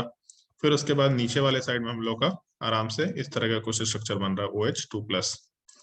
यहाँ पे एक तो ये चीज हो गया कि O- इलेक्ट्रॉन कोऑर्डिनेट किया, यहाँ से H2 का हटाया, तो हम लोग का ओवरऑल 7 मेंबर रिंग का फॉर्मेशन मिल रहा है। यहाँ पे गलती की है क्या हम, हाँ एक कार्बन छूट गया है मेरा, एक कार्बन और होना चाहिए, इधर 4 कार्बन है, तो एक कार्बन के बाद यहाँ पे C डबल बॉन्ड OH2+। तो अगर हम लोग को ऊपर वाले पार्ट में जाना है, यहाँ से O- इलेक्ट्रॉन कोऑर्डिनेट करेगा, यहाँ से H2 हटेगा और हम लोग आराम से ऊपर वाले प्रोडक्ट में चले जा सकते हैं। 7 member ring, 3 carbon 1 oxygen, 7 member ring. But 7 member ring और 5 मेंबर रिंग में ज्यादा स्टेबल कौन सा होता है, बता पाएगा कोई? 7 मेंबर रिंग में और 5 मेंबर रिंग में ज्यादा स्टेबल कौन सा होता है? 5 member ring. 5 ज्यादा स्टेबल होता है, ये तुम लोग को याद होना चाहिए। 6 5 7 4 3 ये हम लोग के स्टेबिलिटी ऑफ रिंग का ऑर्डर है। हम एक और तरीका इसमें मेंशन करते हैं, जो ऊपर का स्ट्रक्चर हम लोग बनाए यहाँ पे, इसमें हम एक और तरीका फॉलो करने की कोशिश करते हैं। क्या कर सकते हैं इसमें, एक मिनट। इसमें ऐसा करके देखें अगर कि हम लोगों का जो O- है वो रेजोनेंस में जा रहा है, क्योंकि हीटिंग तो दे ही रखे हैं हम लोग सिस्टम में, हीटिंग के बिना तो काम नहीं कर रहा है। तो जो हम लोग का नेगेटिव चार्ज वाला पार्ट है, अरे क्या हो गया भाई, जो हम लोग का नेगेटिव चार्ज वाला पार्ट है ये रेजोनेंस में गया, तो जैसे पहले कार्बन का बॉन्ड ब्रेक किए थे वैसे ही यहाँ पे बॉन्ड ब्रेक हुआ, माइनस चार्ज कार्बन के ऊपर आया। अब माइनस चार्ज जो बना है, अगर ये पार्ट नीचे वाले कार्बन डबल बॉन्ड ऑक्सीजन पे इलेक्ट्रॉन कोऑर्डिनेट करके H2 हटाए तब क्या होगा? तो इस बार हम लोगों को एक एटम, ये दूसरा एटम, तीसरा, चौथा, पांचवा, इसका मतलब टोटल मिला के हम लोगों को 5 मेंबर रिंग मिल रहा है, इंक्लूडिंग केवल कार्बन। और उस 5 मेंबर्ड कार्बन चेन में एक तरफ C डबल बॉन्ड O है, ऐसा यहाँ पे निकल के आ रहा है। तो अगर हम लोग हीटिंग कर रहे थे और 5 मेंबर रिंग बन रहा है, ऊपर जो तरीका हम मेंशन किए, ऊपर में 7 मेंबर रिंग बन रहा, तो 5 और 7 में क्योंकि 5 का स्टेबिलिटी 7 से ज्यादा होता है, तो प्रेफरेबली 5 मेंबर्ड रिंग बनना चाहेगा। तो अगर हम लोग का ये एग्जांपल दिया, एक केस है कि जब हम लोग का एक कार्बन पे 2 COH था तो डीकार्बोक्सिलेशन हुआ, जब हम लोग 2 कार्बन लिए तो डीकार्बोक्सिलेशन तो नहीं हो सकता था, डिहाइड्रेशन हुआ, एनहाइड्राइड बना, साइक्लिक एनहाइड्राइड बन गया। जब 3 कार्बन लिए 6 मेंबर रिंग बन रहा था, बहुत स्टेबिलिटी था, साइक्लिक एनहाइड्राइड बना। जब 7 मेंबर रिंग बनने का चांस आया, मतलब जब 4 कार्बन आया बीच में, दोनों यूनिट के बीच में, हीटिंग जब की है, तब उस केस में हम लोग को साइक्लिक एनहाइड्राइड मिल सकता था, बट क्योंकि 5 member ring is more stable then cyclic anhydride, तो हम लोग को फिर वहां से साइक्लोपेंटेनॉन मिल गया। ये हम लोग का प्रोडक्ट निकल के आ गया, ना कि ये ऊपर वाला पार्ट प्रोडक्ट बनेगा। तो यहाँ पे डिहाइड्रेशन भी हुआ, अगर ढंग से देखो तो यहाँ से H2 हट रहा है, मतलब डिहाइड्रेशन भी हो रहा है, और साथ ही साथ यहाँ से CO2 भी हट रहा है, इसका मतलब डीकार्बोक्सिलेशन भी हो रहा है। तो ये दोनों चीजें हुई और प्रोडक्ट में हम लोग को साइक्लोपेंटेनॉन का फॉर्मेशन हो गया। तो अगर मान लो कि एक और कार्बन ऐड करते हैं, तो ऑब्वियस सी बात है एनहाइड्राइड में तो 8 मेंबर रिंग बनेगा, और साइक्लो कीटोन में हम लोग को 6 मेंबर रिंग बनेगा, मतलब अगर बीच में कार्बन ऐड कर दिया तो कार्बन चेन बढ़ जाएगा, तो ऑब्वियस सी बात है 6 मेंबर रिंग बनेगा, हम लोग का 8 मेंबर रिंग नहीं बनने वाला। इस तरीके का भी एक सिचुएशन अराइज हो सकता है। यही चीज हर जगह पे है, मतलब केसेस हर एक नए सिचुएशन को अराइज करा रहा है कि अच्छा ये क्वेश्चन है और फिर उसका कुछ सिमिलरिटी रहेगा, एक क्वेश्चन फिर कुछ सिमिलरिटी, जैसे हम बोल दिए यहाँ पे कि 4 की जगह 5 कार्बन डाल दिए तो सिमिलरिटी आ गया, तो एक यूनिक केस, एक दो सिमिलर एग्जांपल, फिर एक यूनिक केस, फिर एक दो सिमिलर एग्जांपल। वो केसेस अपने को करने हैं, मतलब वो सारे के सारे केसेस आपके पास होने चाहिए जो हम लोग एक बार प्रैक्टिस करके देख रखे होंगे, और उसका तुमको याद रखने हैं सब केसेस, जो जो नए नए यूनिक केसेस आ रहे हैं वो याद रखने हैं। जैसे ये तो हम लोग डाइकार्बोक्सिलिक एसिड ले लिया है, इसके जगह पे हम लोग ये भी ले सकते हैं, अल्फा हाइड्रोक्सी एसिड भी ले सकते हैं, कि एक कार्बोक्सिलिक एसिड है, एक OH ग्रुप है, तो OH एंड कार्बोक्सिलिक एसिड भी कुछ कुछ केसेस कर सकता है। डिहाइड्रेशन करा दिया, ईस्टर का फॉर्मेशन हो गया। अगर मान लो ऐसा, हम एक एग्जांपल दे दें, एक छोटा सा एग्जांपल के जैसा ही पुट करते हैं इस चीज को, अगर मान लो हम लोगों का ऐसा कुछ एग्जांपल दे रखा है कि यहाँ OH ग्रुप है और यहाँ पे COH ग्रुप है, इसमें अगर हीटिंग की है तो क्या होगा, तो हम लोगों का COH से OH हटेगा और यहाँ से H+ हटेगा, ऐसा हम लोग सोच सकते हैं। मतलब होना तो उल्टा ही चाहिए, बट ठीक है, हम कोई फर्क नहीं पड़ रहा। ऑक्सीजन वाला पार्ट लोन पेयर कोऑर्डिनेट करके कुछ कुछ काम करेगा। तो अब एक चीज सोच लो कि जो हम लोग का कार्बोक्सिलिक एसिड वाला पार्ट है और यहाँ पे अल्कोहल वाला पार्ट है, इससे हम लोग यहाँ से H2 हटा दिया है।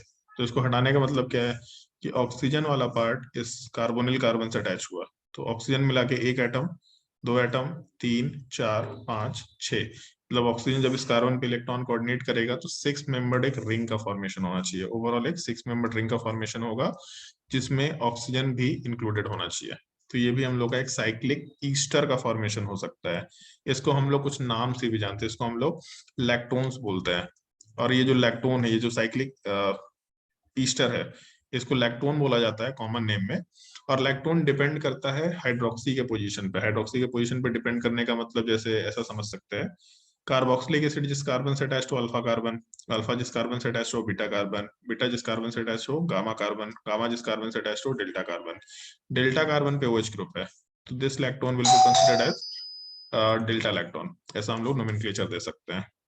यही एक छोटा सा एग्जांपल और भी आता है अपने पास, सिमिलर टाइप का एग्जांपल है, हम बस एक इसमें चेंजेस कर रहे हैं।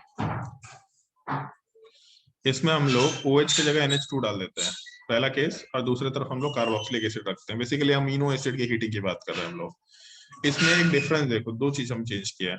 ऊपर 6 कार्बन, मतलब ऊपर जो कार्बन चेन था उसमें 5 कार्बन हम लोग को कार्बोक्सिलिक एसिड मिला के था, 4 कार्बन ऐसे चेन में दिख रहा था, तो 4 कार्बन का चेन दिख रहा, जबकि नीचे में हम 1 कार्बन बढ़ा चुके हैं यहाँ पे। ओवरऑल ज्यादा ही बढ़ा दिया क्या? हाँ, 1 ज्यादा बढ़ा दिए, 1 कम होना चाहिए था।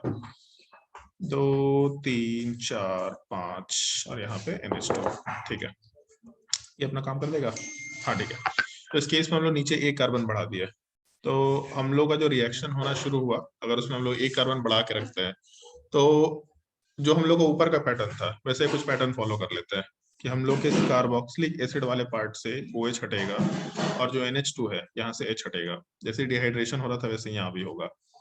क्या पैटर्न आएगा यहाँ पे? तो हम लोग का नाइट्रोजन इस कार्बोनिल कार्बन पे अटैच होगा, वहां से OH को हटाएगा और नाइट्रोजन को इंक्लूड करके एक रिंग का फॉर्मेशन होना है। नाइट्रोजन 1 एटम हो गया, कार्बन दूसरा एटम, तीसरा एटम, चौथा, 5वां, 6ठा, 7वां, मतलब नाइट्रोजन को इंक्लूड करके हम लोग एक 7 मेंबर रिंग टाइप के स्ट्रक्चर का फॉर्मेशन कर रहे हैं। मतलब ऐसा कुछ स्ट्रक्चर बेसिकली कंसिडर किया जा सकता है। ये हम लोग का कंपाउंड बन गया और यहाँ पे NH ग्रुप है। तो जब हम लोगों का नाइट्रोजन रहा तो सिमिलर टाइप का बिहेवियर शो करेगा। बस ये कि हम लोग इसको हीटिंग में ऐसा अल्फा हाइड्रोक्सी एसिड के हीटिंग की जगह पे अमीनो एसिड का हीटिंग ऑफ अमीनो एसिड, ऐसा एक केस के जैसा आ गया। और इस कंपाउंड का थोड़ा नाम ध्यान रखना, जब 7 मेंबर रिंग होता है तो इस चीज को हम लोग कैप्रोलैक्टम बोलते हैं। जैसे ऊपर हम लोग का नाम आया था लैक्टोन, तो जब हाइड्रोक्सी एसिड्स होता है तो लैक्टोन बनता है, साइक्लिक ईस्टर को हम लोग लैक्टोन्स बोलते हैं। जब हम लोग का अमीनो एसिड होता है तो साइक्लिक हम लोग को अमाइड मिलता है, इन चीजों को हम लोग लैक्टम बोलते हैं। और लैक्टम में जो 7 मेंबर रिंग है दिस इज कैप्रोलैक्टम। अभी तुम लोगों का बोर्ड का एग्जाम हुआ था तो उसमें बायोमोलिक्यूल्स के साथ साथ पॉलीमर भी था क्या टॉपिक में? No sir. पॉलीमर नहीं था। अगर पॉलीमर वाले पार्ट में आएंगे हम लोग तो पता चलेगा। इसका जब हम लोग पॉलीमराइजेशन करते हैं इस केस में नाइलॉन 6 का फॉर्मेशन होता है। 2 नाइलॉन होता है, नाइलॉन 6, नाइलॉन 66, ऐसा 6,6। नाइलॉन 6 का फॉर्मेशन कैप्रोलैक्टम को पॉलीमराइज करके आता है। जैसे इथीन है तो इथीन को पॉलीमराइज करके पॉलीथीन आता है। तो मोनोमर एक हम लोग वर्ड यूज करते हैं, मोनोमर। जो भी पॉलीमर है उसका मोनोमर का मतलब क्या कि कहाँ से उसको बनाया गया। तो इसे पॉलीथीन है तो पॉलीइथीन, इथीन के हम लोग पॉलीमर को पॉलीथीन बोल रहे हैं। कैप्रोलैक्टम के जब पॉलीमर बनाते हैं तो उसको नाइलॉन बोला जाता है, नाइलॉन 6। तो हम लोग ऐसा सवाल एक फ्रेम करते हैं, what is the monomer of nylon 6, मतलब जो पोलोमर ये पॉलीमर है उसका स्टार्टिंग पॉइंट क्या है। कभी कभी एक स्टार्टिंग पॉइंट होता है बट कभी कभी पॉलीमर बनाने के लिए 2 यूनिट्स लेके चलते हैं। तो तुमको याद रखना पड़ेगा, हर एक कंपाउंड का मोनोमर याद रखना पड़ता है। इस पॉलीमर का मोनोमर क्या है या इस मोनोमर का पॉलीमर क्या है। तो caprolactam is the monomer of nylon 6, ऐसा वर्ड थोड़ा ध्यान रखना। एक जगह और भी आएगा, एक और भी सवाल में आ जाएगा। तो इस तरह कुछ पैटर्न है जो हम लोग हीटिंग वाले पार्ट में डिस्कस करते हैं, ये अपने को मालूम होना चाहिए। कुछ कुछ यूनिक केसेस आते जाएंगे, वो यूनिक केसेस के पीछे कुछ रीजन हो जाएगा, डिहाइड्रेशन हो गया, डिकार्बोक्सिलेशन हो गया, इस तरह का हम लोग डिस्कशन नॉर्मली यहाँ पे रखा करते हैं। कोई डाउट सर यहाँ इसमें तक अपना किसी को तो बस पूछ लो। वाटर का रिमूवल किए ना। हाँ, अगर एसिड बेस होता तो फिर COH वाला पार्ट जो रहता है H देता और NH2 मतलब अगर एसिड बेस। बेस होता तब तो कार्बोक्सिलिक एसिड ही H+ देता क्योंकि एसिडिक पार्ट है। एसिड प्लस है नहीं, हम लोग विदाउट एनी मीडियम हीटिंग कर रहे हैं, ठीक है। Yes sir. और कोई डाउट? बड़ा मजेदार टॉपिक है, लेकिन इसको ना हम मतलब मोस्टली इस टॉपिक को अलग से क्वेश्चन के फॉर्मेट में नहीं देखे आज तक। जब भी सवाल आया है तो मेडिकल में आया है सवाल हीटिंग वाले पार्ट से, बट मोस्टली जब भी मेन से एडवांस में सवाल देखे तो किसी सीक्वेंशियल रिएक्शन का पार्ट है, कुछ रिएक्शन हुआ सीक्वेंशियल रिएक्शन में फिर हीटिंग डाल दिया, अब बोला आगे क्या बनेगा, तो आपको सोचना है कि आगे क्या बन सकता है। और कोई डाउट तो बताओ।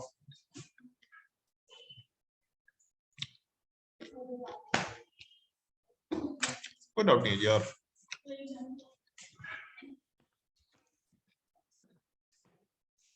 चलो ठीक है, अगर डाउट नहीं है तो हम लोगों का ये डीकार्बोक्सिलेशन का टॉपिक यहीं पे कंप्लीट होता है। इसके बाद हम लोगों का अगला टॉपिक है कार्बोनिल कंपाउंड। उसका प्रिपरेशन हम डिस्कस नहीं कर रहे क्योंकि प्रिपरेशन हम लोग ऑलरेडी डिस्कस कर चुके हैं। एक दो टॉपिक है यूनिक जो अपने को मालूम होना चाहिए, जैसे एक वर्ड हम लोग यूज करते हैं ड्राई डिस्टिलेशन, लेक्चर नंबर 28 ही है ना। हाँ,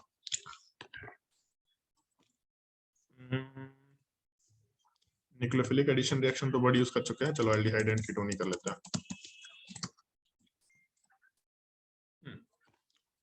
इसमें प्रिपरेशन ऑफ मेथड हम लोग बहुत सारा डिस्कस कर चुके हैं। इटार्ड मेथड यूज कर चुके हैं, गैटरमैन कोच रिएक्शन यूज कर चुके हैं, रोजेनमन रिडक्शन यूज कर चुके हैं, स्टीफन रिडक्शन यूज कर चुके हैं, और भी कुछ कुछ है। हाइड्रोलिसिस से केसेस हो जाएंगे, जैसे अगर मान लो कि एक ही कार्बन के ऊपर 2 क्लोरीन ग्रुप है, इसका अगर हम लोग हाइड्रोलिसिस कराते हैं, कैसा भी हाइड्रोलिसिस करा दो, एसिडिक मीडियम में करा दो या बेसिक मीडियम में करा दो, उससे कोई फर्क नहीं पड़ रहा, बट अगर हम लोग इसका हाइड्रोलिसिस कराते हैं तो एक कार्बन के ऊपर 2 OH ग्रुप अनस्टेबल होता है, यहाँ से हम लोग का H2O बाहर निकलेगा, और जैसे ही हम लोग का H2O बाहर निकलेगा प्रोडक्ट वाले पार्ट में डबल बॉन्ड ऑक्सीजन आराम से बन जाएगा। तो इस तरह का भी एक केस ले सकते हैं हम लोग, अगर हम लोग को प्रिपरेशन ऑफ एल्डिहाइड कीटोन करना है। ओजोनलिसिस अपने को मालूम ही है, डबल बॉन्ड से सीधा एल्डिहाइड कीटोन मिल सकता है। फिर उसके अलावा हम लोग को अगर एल्डिहाइड कीटोन चाहिए तो हम लोग जो अल्कोहल है, कोई भी एक अल्कोहल दे रखा, उस अल्कोहल वाले पार्ट का हम लोग माइल्ड ऑक्सीडेशन करा सकते हैं, PCC हो गया या PDC हो गया, या फिर कॉपर भी यूज करके हम लोग काम कर सकते हैं। बट कॉपर क्योंकि कहीं कहीं थोड़ा यूनिक केस लेके आता है तो उसको ध्यान रखने का है। MnO2 भी ले सकते हैं, बट बहुत ही कंडीशनल होता है MnO2। इस तरह के कुछ केसेस याद रख सकते हैं जो एक नॉर्मल स्टैंडर्ड केसेस है। एक वहां ड्राई डिस्टिलेशन दे रखा है, ये वर्ड ध्यान रखना है केवल। ये है कुछ नहीं, हीटिंग का ही पार्ट हम लोग डिस्कस कर चुके हैं इसका, बट यहाँ पे थोड़ा एक यूनिकनेस है ड्राई डिस्टिलेशन में। हम लोगों का एक कार्बोक्सिलिक एसिड का यूनिट, स्पेशली NCERT में हम लोगों को केवल एसीटोन दे रखा है, सॉरी एसिटिक एसिड दे रखा है, CH3COH। और इसका रिएक्शन अगर हम लोग कैल्शियम हाइड्रोक्साइड के साथ कराते हैं, कैल्शियम ऑक्साइड के साथ कराते हैं in the presence of heating, कहीं कहीं हाइड्रोक्साइड भी दे रखा है, कहीं कहीं ऑक्साइड भी दे रखा है, हमको फर्क नहीं पड़ रहा, अपना काम दोनों से हो जाएगा। क्योंकि कैल्शियम ऑक्साइड क्या है, तो बेसिक ऑक्साइड है, बेसिक ऑक्साइड है तो H+ तो लेगा ही लेगा। मेरा काम कैल्शियम ऑक्साइड से ही होता है, कैल्शियम हाइड्रोक्साइड हम लोग यूज नहीं करते क्योंकि ड्राई डिस्टिलेशन वर्ड यूज कर रहे हैं, तो इसलिए कैल्शियम हाइड्रोक्साइड, और तो शायद हम गलत ही बोल रहे हैं, कहीं नहीं दे रखा होता कैल्शियम हाइड्रोक्साइड, कैल्शियम ऑक्साइड ही दे रखा होगा। इस केस में पहला चीज तो ये है कि जो हम लोगों का बेसिक ऑक्साइड है ये H+ के साथ कंबाइन करेगा। जब H+ के साथ कंबाइन करेगा तो हम लोग का ऐसा कुछ यूनिट निकल के आएगा कि एक ही H+ है, जबकि कैल्शियम ऑक्साइड में -2 है, 2 H+ चाहिए। अगर 2 H+ चाहिए, इसका मतलब रिएक्शन होने के लिए 2 कार्बोक्सिलिक एसिड चाहिए, तो अपने प्रोडक्ट वाले पार्ट में हम लोगों का जो कार्बोक्सिलेट आयन बन रहा है, इस तरह के 2 यूनिट होंगे विद कैल्शियम, ऐसा सोच सकते हैं हम लोग। एक जनरल सेंस है तो बचपन से पढ़ते आ रहा है। तो हम लोग का जो कार्बोक्सिलेट आयन निकल के आया ऑक्सीजन के ऊपर माइनस चार्ज, और ये माइनस चार्ज वाला पार्ट सिमिलरली हम लोग नीचे भी रख सकते हैं, यहाँ पे ऑक्सीजन के ऊपर माइनस चार्ज, और जो हम लोग का कैल्शियम 2+ है, ये इस माइनस चार्ज को आपस में आयनिक बॉन्ड के थ्रू अपने पास रखे हुए है, और वो हीटिंग कर रहा है। क्या होगा हीटिंग करने से, तो पहला स्टेप O- कार्बन के ऊपर गया, यहाँ से पाई बॉन्ड की जगह सिग्मा बॉन्ड ब्रेक किया, यहाँ माइनस चार्ज बन रहा होगा, ये माइनस चार्ज आगे इलेक्ट्रॉन कोऑर्डिनेट करता है और ये ऑक्सीजन वाले पार्ट को हटाता है। क्यों हटा सकता है, उसके पीछे एक रीजन दे सकते हैं। जैसे ही ये पहला ऑक्सीजन हटा तो यहाँ तो CO2 बन रहा है। अब इसे एक प्रॉब्लम आ रहा है कि कैल्शियम ऑक्साइड का एक जो नेगेटिव चार्ज बैलेंस करने के लिए था वो पूरा एलिमेंट हट रहा है, तो उसको तो चाहिए नहीं कि ऐसा पार्ट जो उसके पॉजिटिव चार्ज को बैलेंस करे। तो जैसे ही यहाँ पे नीचे वाला ऑक्सीजन कंप्लीटली कैल्शियम के साथ अटैच होगा तो फिर हम लोग का कैल्शियम का चार्ज बैलेंस हो जाएगा। तो पूरा प्रोसेस एक साथ रहता है। इस चीज में पूरा यूनिट में कन्वर्जन क्या हुआ, तो एक यहाँ से CO2 निकल रहा है, तो ऐसा लिख देते हैं एक CO2 निकल गया। दूसरा क्या निकला, तो नीचे वाले साइड की तरफ से कैल्शियम ऑक्साइड निकल गया, तो कैल्शियम ऑक्साइड भी ऐसा बना दिया। बाकी क्या बच गया, तो नीचे में C के साथ C डबल बॉन्ड O था, और ऊपर का जो यहाँ पे कार्बन था वो नीचे अटैच हो रहा है। मतलब बेसिकली हम लोग का यहाँ पे ये कंपाउंड एसीटोन का फॉर्मेशन हो रहा है, ये हम लोग ऐसा कंसिडर कर सकते हैं। तो हम लोगों के ड्राई डिस्टिलेशन में जो एसिटिक एसिड है उसका जब हम लोग कैल्शियम ऑक्साइड के प्रेजेंस में हीटिंग कर रहे हैं तो उस केस में हम लोगों को एसीटोन का फॉर्मेशन मिल रहा है। ऑल्दो क्योंकि एनसीईआरटी में केवल यही एक रिएक्शन दे रखा है, केवल एसिटिक एसिड, फर्दर कोई एसिड का रिएक्शन दे नहीं रखा है, तो फिर हम लोग को समझ नहीं आता कि बाकी का डिस्कशन करना चाहिए कि नहीं करना चाहिए, लेकिन डेफिनेटली कर सकते हैं। उसमें बस ये है कि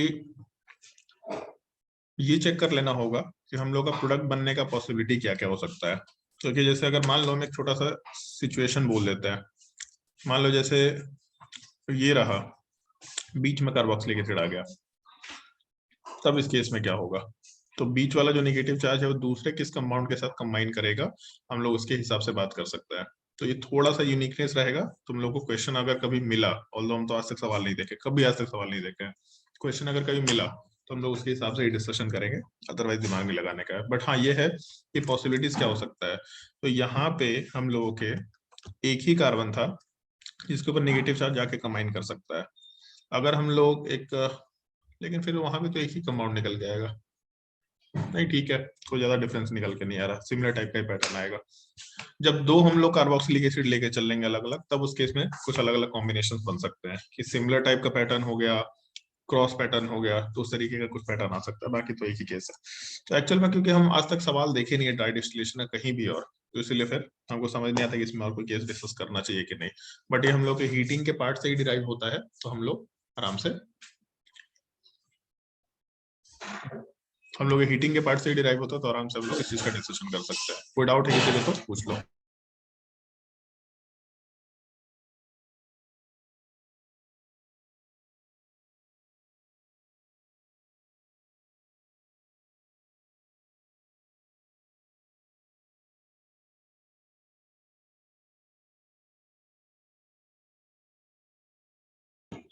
बताओ भी कोई डाउट है तो एक बार अपने नोट्स में प्रिपरेशन के मेथड देखो, उसमें अगर तुमको लगता है कोई मेथड ऐसा है जैसे एक वैकर्स प्रोसेस होगा, एनसीईआरटी में दे रखा है उसके बारे में, PDCl2 सॉरी PbCl2 PDCl2, हाँ वैकर्स प्रोसेस एनसीईआरटी में दे रखा है। एग्जैक्ट इसका रिएक्शन में नहीं मेंशन है, ऑक्सो प्रोसेस, वैकर्स प्रोसेस, ये दो नाम दे रखा है। एनसीईआरटी में इसको देख लो एक बार, उसके हिसाब से डिस्कशन करो तो ज्यादा बेटर है। बट ये भी दो मेथड है, बहुत ही स्पेसिफिक केसेस में ये मेथड आता है, oxo process and Wacker's process, ये वैकर्स मेथड। ये दो मेथड के अलावा बाकी और कोई भी नया मेथड तो ऐसा नहीं है। रिडक्शन में हम लोग तो कार्बोक्सिलिक एसिड को रिड्यूस करते हैं तो हम लोग का एल्डिहाइड कीटोन तक रिएक्शन रुकता भी नहीं है। तो मेरे हिसाब से और कोई फर्दर मेथड होता नहीं है, कुछ अगर दिमाग में आएगा तो हम बता देंगे, बट मोस्टली फिर इसके बाद रिएक्शन ही होते हैं। और एक्शन में ऐसा है कि रिएक्शन भी यहाँ पे बहुत हाईफाई टाइप का नहीं है, हम लोग डिस्कस कर चुके हैं न्यूक्लियोफिलिक एडिशन रिएक्शन।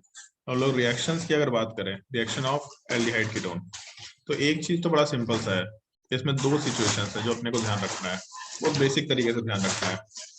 अगर हम लोग के पास कोई भी एल्डिहाइड कीटोन दे रखा है तो इसमें हमेशा दो पॉसिबिलिटीज है।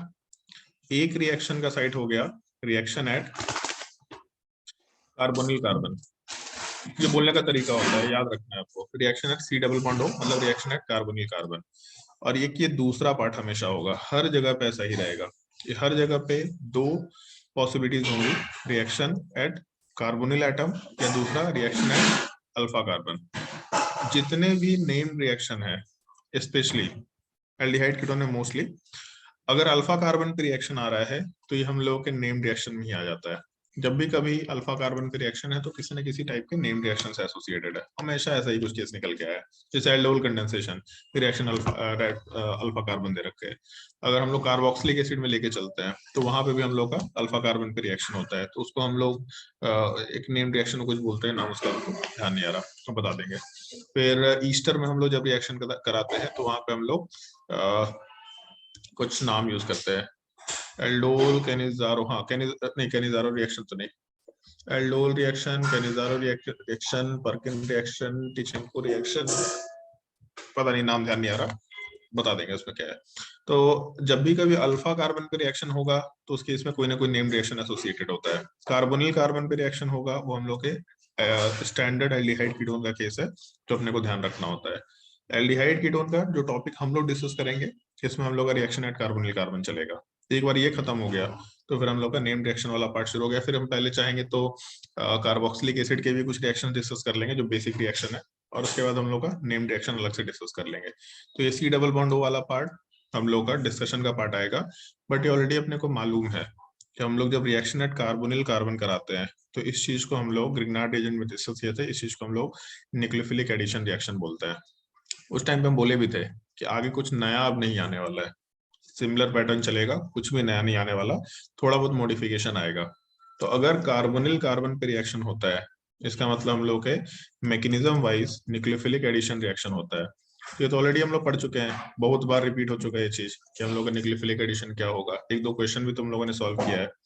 बट यहाँ पे दो चीजें हैं जो अपने को ध्यान रखनी है। जैसे मान लो अगर हम लोग के पास कोई भी कार्बोनिल कार्बन दिया, इसका रिएक्शन अगर हम लोग किसी न्यूक्लियोफाइल के साथ कराते हैं तो हमेशा सेकेंड स्टेप में हम लोग को नॉर्मली एसिडिफिकेशन करना होता है। तो अपने प्रोडक्ट के फॉर्मेशन के टाइम पे हम लोग का जो डबल बॉन्ड ऑक्सीजन है वो OH में कन्वर्ट होगा और न्यूक्लियोफाइल हम लोग के एटम पे अटैच होता है। अब इसमें एक छोटा सा मॉडिफिकेशन है जो आपको याद रखना है। दो सिचुएशन है, टू पॉसिबल मैकेनिज्म एक्चुअल में एक ही है लेकिन तरीका दो है। दो तरीका क्या मतलब है समझा देते हैं। In case of strong nucleophile, strong nucleophile का मतलब हम लोग नेगेटिव चार्ज वाले न्यूक्लियोफाइल्स की बात कर सकते हैं। जैसे CN माइनस हो गया, R माइनस हो गया, तो ये सब नेगेटिव चार्ज वाले न्यूक्लियोफाइल है, ये सब स्ट्रॉन्ग न्यूक्लियोफाइल हो जाएंगे। जो भी नेगेटिवली चार्ज स्पीसीज है सब स्ट्रॉन्ग न्यूक्लियोफाइल हो जाएंगे। अगर स्ट्रॉन्ग न्यूक्लियोफाइल है तो हम लोग का जो रिएक्शन का मैकेनिज्म है, पहले स्टेप में न्यूक्लियोफाइल वाला पार्ट का एडिशन होता है, और ये न्यूक्लियोफिलिक एडिशन वाला पार्ट ही अपना रेट डिटरमाइनिंग स्टेप होता है। इससे अपने प्रोडक्ट वाले पार्ट में न्यूक्लियोफाइल का एडिशन हो गया, ऑक्सीजन के ऊपर माइनस चार्ज बन गया, और फिर उसके बाद हम लोग अगले स्टेप में एसिडिफिकेशन करा देते हैं। जैसे एसिडिफिकेशन कराते हैं तो हम लोगों का OH का फॉर्मेशन हुआ, ऐसा एक प्रोडक्ट बन जाता है कि हम लोग का स्ट्रॉन्ग न्यूक्लियोफाइल के केस में निकल के आता है। बट जब हम लोग इसी का दूसरा एक सिनेरियो यूज करते हैं in case of weak nucleophile, तो इसमें एक प्रॉब्लम आता है। वीक न्यूक्लियोफाइल का मतलब जैसे वाटर हो गया, अमोनिया हो गया, ये सब न्यूट्रल न्यूक्लियोफाइल्स है। न्यूट्रल न्यूक्लियोफाइल का रिएक्टिविटी थोड़ा कम है, वो रिएक्शन जल्दी नहीं करना चाहेगा। अगर रिएक्शन जल्दी नहीं करना चाहेगा तो हम लोग चाहेंगे रिएक्टिविटी बढ़ा दे थोड़ा। अगर रिएक्टिविटी बढ़ाना चाहेंगे तो इस बार स्टेप थोड़ा चेंज कर देते हैं हम लोग। इस बार पहले एसिडिफिकेशन करते हैं, ऑक्सीजन वाला पार्ट अपना लोन पेयर H+ के ऊपर कोऑर्डिनेट करता है। इसके वजह से हम लोगों का डबल बॉन्ड ऑक्सीजन के साथ H+ का फॉर्मेशन होता है। ये हम लोग का पहला स्टेप हो जाता है।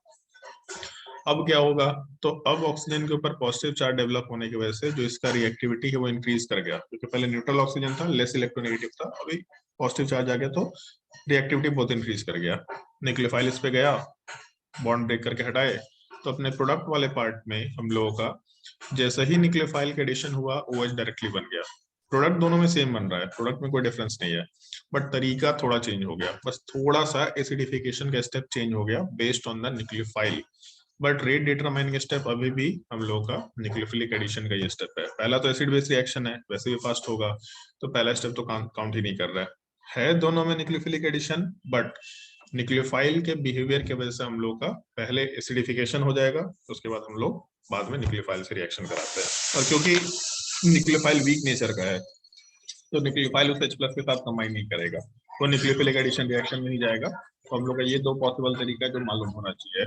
बाकी एक चीज तो तुम लोग को पता ही होता है कि हम लोग जब स्टीरियो केमिस्ट्री की बात करते हैं सर तो हाँ बोलो। सर एसिडिफिकेशन तो हम सेकेंड स्टेप में करा ही रहे हैं, हाँ, तो फिर पहले यहाँ पे कैसे हो रहा? एसिडिफिकेशन हम लोग सेकेंड स्टेप में करा रहे हैं ताकि वो माइनस न्यूट्रलाइज हो जाए। बट अगर हम लोगों का न्यूक्लियोफाइल का एडिशन नहीं होगा या लेस रेट से होगा तो फिर अपना टाइम खराब होगा। तो हम लोग उस चीज को बढ़ाने के लिए पहले एसिडिफिकेशन करा रहे हैं कि हम लोग उस एल्डिहाइड वाले ऑक्सीजन को या कार्बोनिल कार्बन के ऑक्सीजन को हम लोग H+ के साथ जोड़ दें, उससे पूरे कंपाउंड का रिएक्टिविटी बढ़ गया। अब न्यूक्लियोफाइल को ऐड कर दो, प्रोडक्ट तो एनी हाउ सेम बन रहा है, स्टेप चेंज करने से अगर मेरा रेट ऑफ रिएक्शन बढ़ जा रहा है तो दिक्कत क्या है? यस सर, मतलब हम लोग यहाँ पे रिएक्शन में पहले एसिडिफिकेशन करा रहे हैं ना। पहले एसिडिफिकेशन करा रहे हैं। दोनों स्टेप में यही बेसिक डिफरेंस है और ज्यादा कुछ नहीं है, बस ये थोड़ा सा बेसिक डिफरेंस है। ठीक है, और कोई डाउट?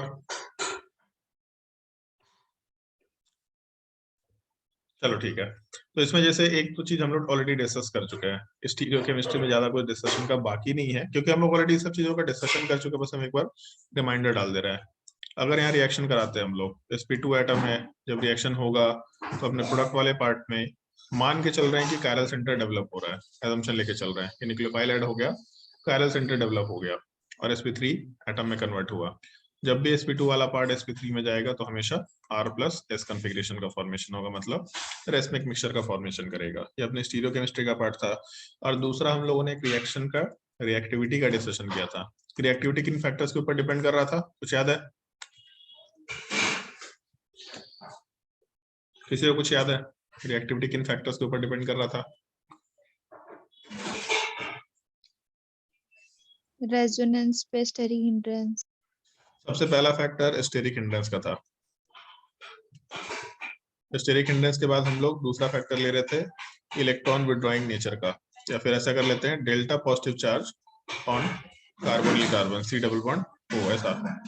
और तीसरा फिर हम लोग रेजोनेंस की बात कर रहे थे, ये सबसे लास्ट में आ रहा था। पहला ये दोनों मेजर फैक्टर है, ये हम लोग की रिएक्टिविटी का पॉइंट है।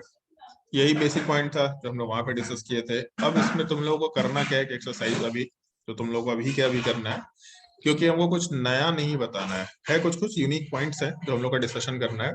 बट हर जगह पे जैसे हम लोग एक टॉपिक डिस्कस किए थे ना, हाँ बेंजीन वाला पार्ट, जैसे इलेक्ट्रोफिलिक सब्स्टिट्यूशन था, तो एक कॉमन टॉपिक था इलेक्ट्रोफिलिक सब्स्टिट्यूशन।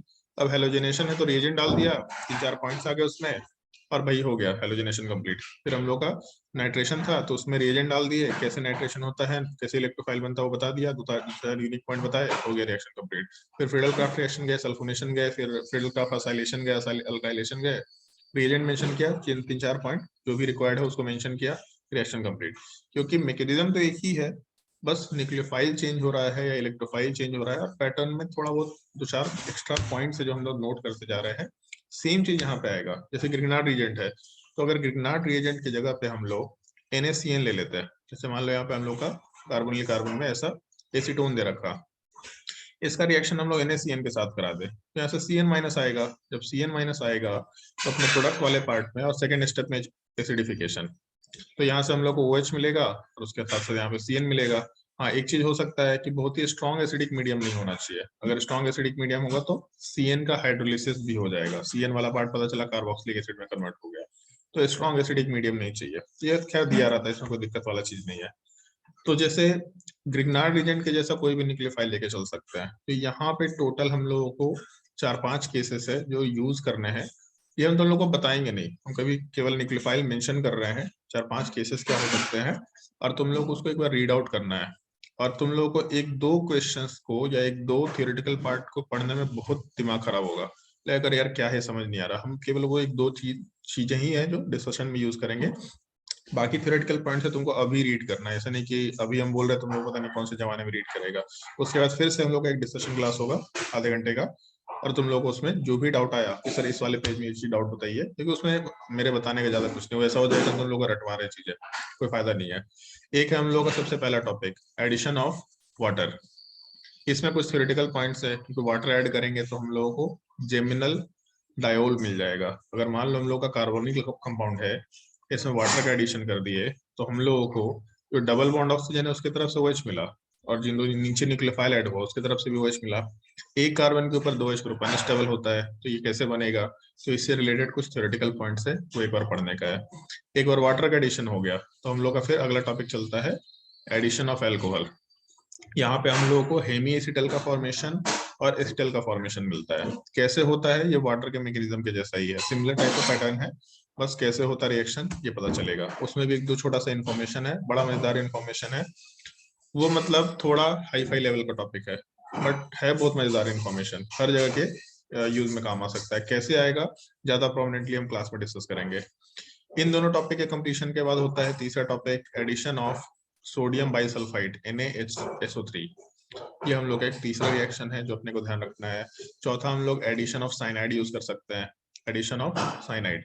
अब साइनाइड जब आता है तो उसमें एक छोटा सा इंफॉर्मेशन आता है कि साइनाइड में हम लोग HCN क्यों यूज नहीं कर सकते और हम लोग NaCN या KCN क्यों यूज करते हैं प्रेफरेबली। HCN यूज करना प्रेफरेबल नहीं होता, KCN या NaCN प्रेफरेबली यूज किया जाता है। ऐसा क्यों यूज करते हैं, ये वहां पे एक इंफॉर्मेशन आएगा। और इसके बाद पांचवा एक छोटा सा पार्ट है, एडिशन ऑफ नाइट्रोजन या अमोनिया, नाइट्रोजन बोलना गलत होगा, addition of ammonia and ammonia derivative. ये हम लोग बहुत पहले डिस्कस किए थे। अगर तुम में से कोई मेरे से ज्योमेट्रिकल आइसोमर पढ़ा है, कोई भी पढ़ा है मेरे से ज्योमेट्रिकल आइसोमर तुम में से कोई भी इंसान? Yes, sir. ज्योमेट्रिकल आइसोमर में तुम लोग एक छोटा सा चीज बताए थे, अगर याद हो तो, वहां पे ऑक्साइम का फॉर्मेशन बताए थे, याद है कुछ ऐसा? तान्या याद है ऑक्साइम?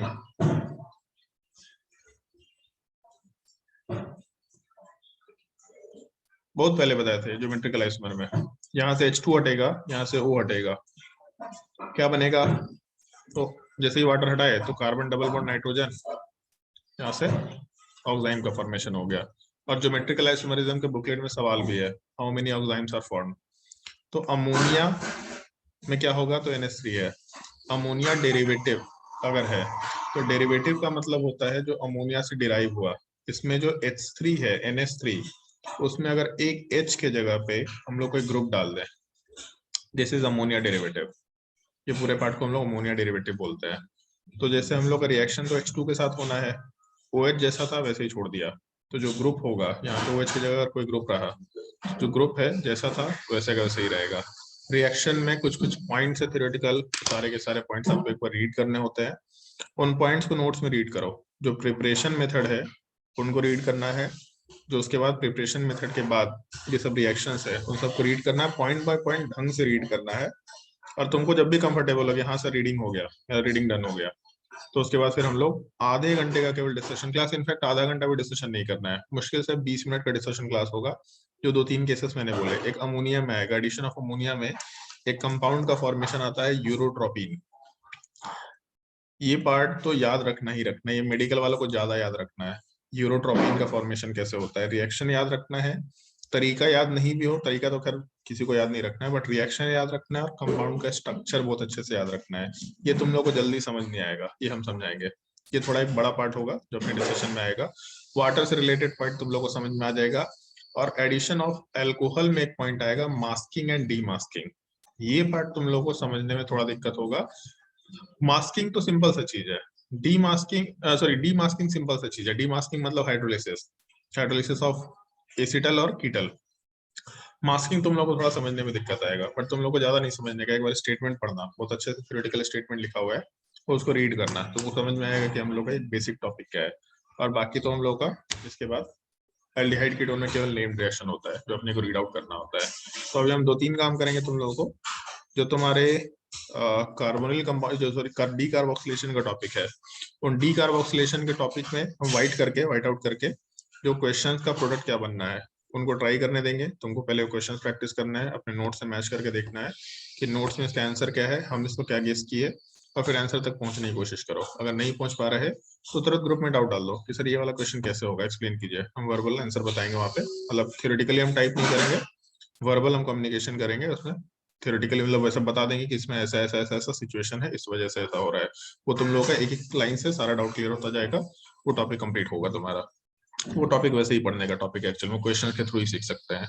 फिर आएगा तुम्हारा ये टॉपिक, इसमें हर एक टॉपिक में तुमको 2-4 इन्फॉर्मेशन मिलेंगे जो तुम्हारे लिए बहुत सिंपल सा थ्योरेटिकल पार्ट होगा कि एक कार्बन के ऊपर 2 H ग्रुप अनस्टेबल होता है, लेकिन जब एसिडिक मीडियम होगा या कुछ पार्टिकुलर कंडीशंस होंगे तो एक कार्बन के ऊपर 2 H ग्रुप स्टेबल हो सकते हैं। जैसे क्लोरल का केस है तो उसमें 2 H ग्रुप स्टेबल हो सकते हैं। क्यों स्टेबल हो सकता है वो पता चल जाएगा। साइनाइड के केस में तुमको कुछ इन्फॉर्मेशन मालूम पड़ जाएगा, अमोनिया केस में इन्फॉर्मेशन मालूम पड़ जाएगा। मास्किंग हम बताएंगे तुम लोगों को, डीमास्किंग इजी चीज है, बट इससे रिलेटेड इन्फॉर्मेशन हम लोग तो 20 मिनट के डिस्कशन क्लास में रखेंगे। तो अभी तुम लोगों का काम है पूरा एक एक करके सारे के सारे पार्ट पढ़ते जाओ और उनके क्वेश्चंस प्रैक्टिस करना है। अब उसमें जैसे ही हम लोग का ये टॉपिक रीडिंग का चलेगा तो इसके भी हम सारे के सारे जो क्वेश्चंस हैं उसके आंसर्स को व्हाइट आउट कर देंगे और तुमको भेजेंगे। तुम टॉपिक पढ़ने के बाद उनके क्वेश्चंस अगर तुमको दिखते हैं तो क्वेश्चन जो असाइनमेंट हम तुमको भेजेंगे उससे प्रैक्टिस करना। सिंपल क्वेश्चन है, क्वेश्चन में कुछ हेडेक ही नहीं है। इसका प्रोडक्ट क्या होगा, हाँ ये प्रोडक्ट होगा। प्रोडक्ट तो तुम लोगों को ग्रिग्नार्ड रिएजेंट से बनाने आ गया, बट कुछ थ्योरेटिकल पॉइंट्स है जो अपने को ध्यान रखने हैं। हम बस अगर वर्बली बोलेंगे तो तुम्हारे दिमाग में पॉइंट नहीं घुसेगा। तुम लोग जब उसको रीड करेगा, अपने पेन उस पे मार्क करेगा, अच्छा ये पॉइंट तो बहुत यूनिक पॉइंट है, ये समझ नहीं आ रहा। अगर डाउट भी है किसी पॉइंट में, उसको मार्क कर लो कि इस पॉइंट में डाउट है। तो जब उसको हम एक्सप्लेन करेंगे तो दिमाग में वो चीज ज्यादा अच्छे से घुसेगा। तो अभी के लिए क्लास यहाँ पे रोक रहे हैं हम। तुम लोग को होमवर्क देना शुरू कर रहे हैं अभी।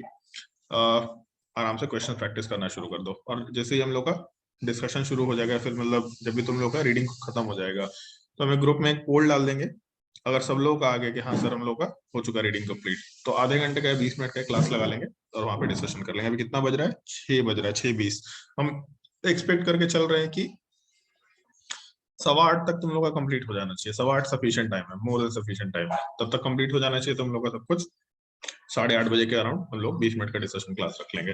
अगर तुम लोगों को वर्बली भी डाउट पूछना है तो वर्बली भी डाउट पूछ सकते हैं। हम ऐसा भी एक काम कर सकते हैं कि हम एक छोटा सा वीडियो बना करके भी डाल सकते हैं कि हम लोग का मास्किंग क्या होता है। ठीक है, एक्सप्लेन यही करना है, मास्किंग क्या होता है, डीमास्किंग क्या होता है, इसका पर्पस क्या है, और दूसरा यूरोट्रोपिन का फॉर्मेशन क्या होता है। हम चाहे तो इसका एक छोटा सा वीडियो स्क्रीन रिकॉर्ड करके भी तुमको भेज देंगे कि यूरोट्रोपिन का फॉर्मेशन का तरीका है। क्योंकि डाउट यही दोनों जगह पे आने वाला है तुम लोगों को, कि ये दोनों इन्फॉर्मेशन पे डाउट आएगा। जल्दी नहीं समझ में आएगा कि ये दोनों में करना क्या है, क्यों ऐसे हो रहा है, कैसे हो रहा है। ये दो इन्फॉर्मेशन जैसे ही डाउट आएगा वीडियो देख लो, उधर से भी क्लियर कर सकते हैं। तो तुम्हारा कॉल है, तुमको जैसे करवाना है करवा सकते हैं। तो एक बार यस रीडिंग सर, करना यही शुरू सही करो। रहेगा। हाँ, रीडिंग करना शुरू करो। अगर तुमको लगता है कि सर एक बार वीडियो भेज दीजिए ना, मुश्किल से 5 मिनट का वीडियो है, दोनों का वीडियो बना करके हम लोग भेज देंगे। बट पहले रीड करके देखो, खुद से समझने की कोशिश करो। अदरवाइज फिर ऐसा हो जाएगा तुरंत रेफरेंस ले लेंगे। पढ़ना शुरू किया, मास्किंग डीमास्किंग, और अच्छा सर तो वीडियो भेज ही रखे, देख लेते उसको।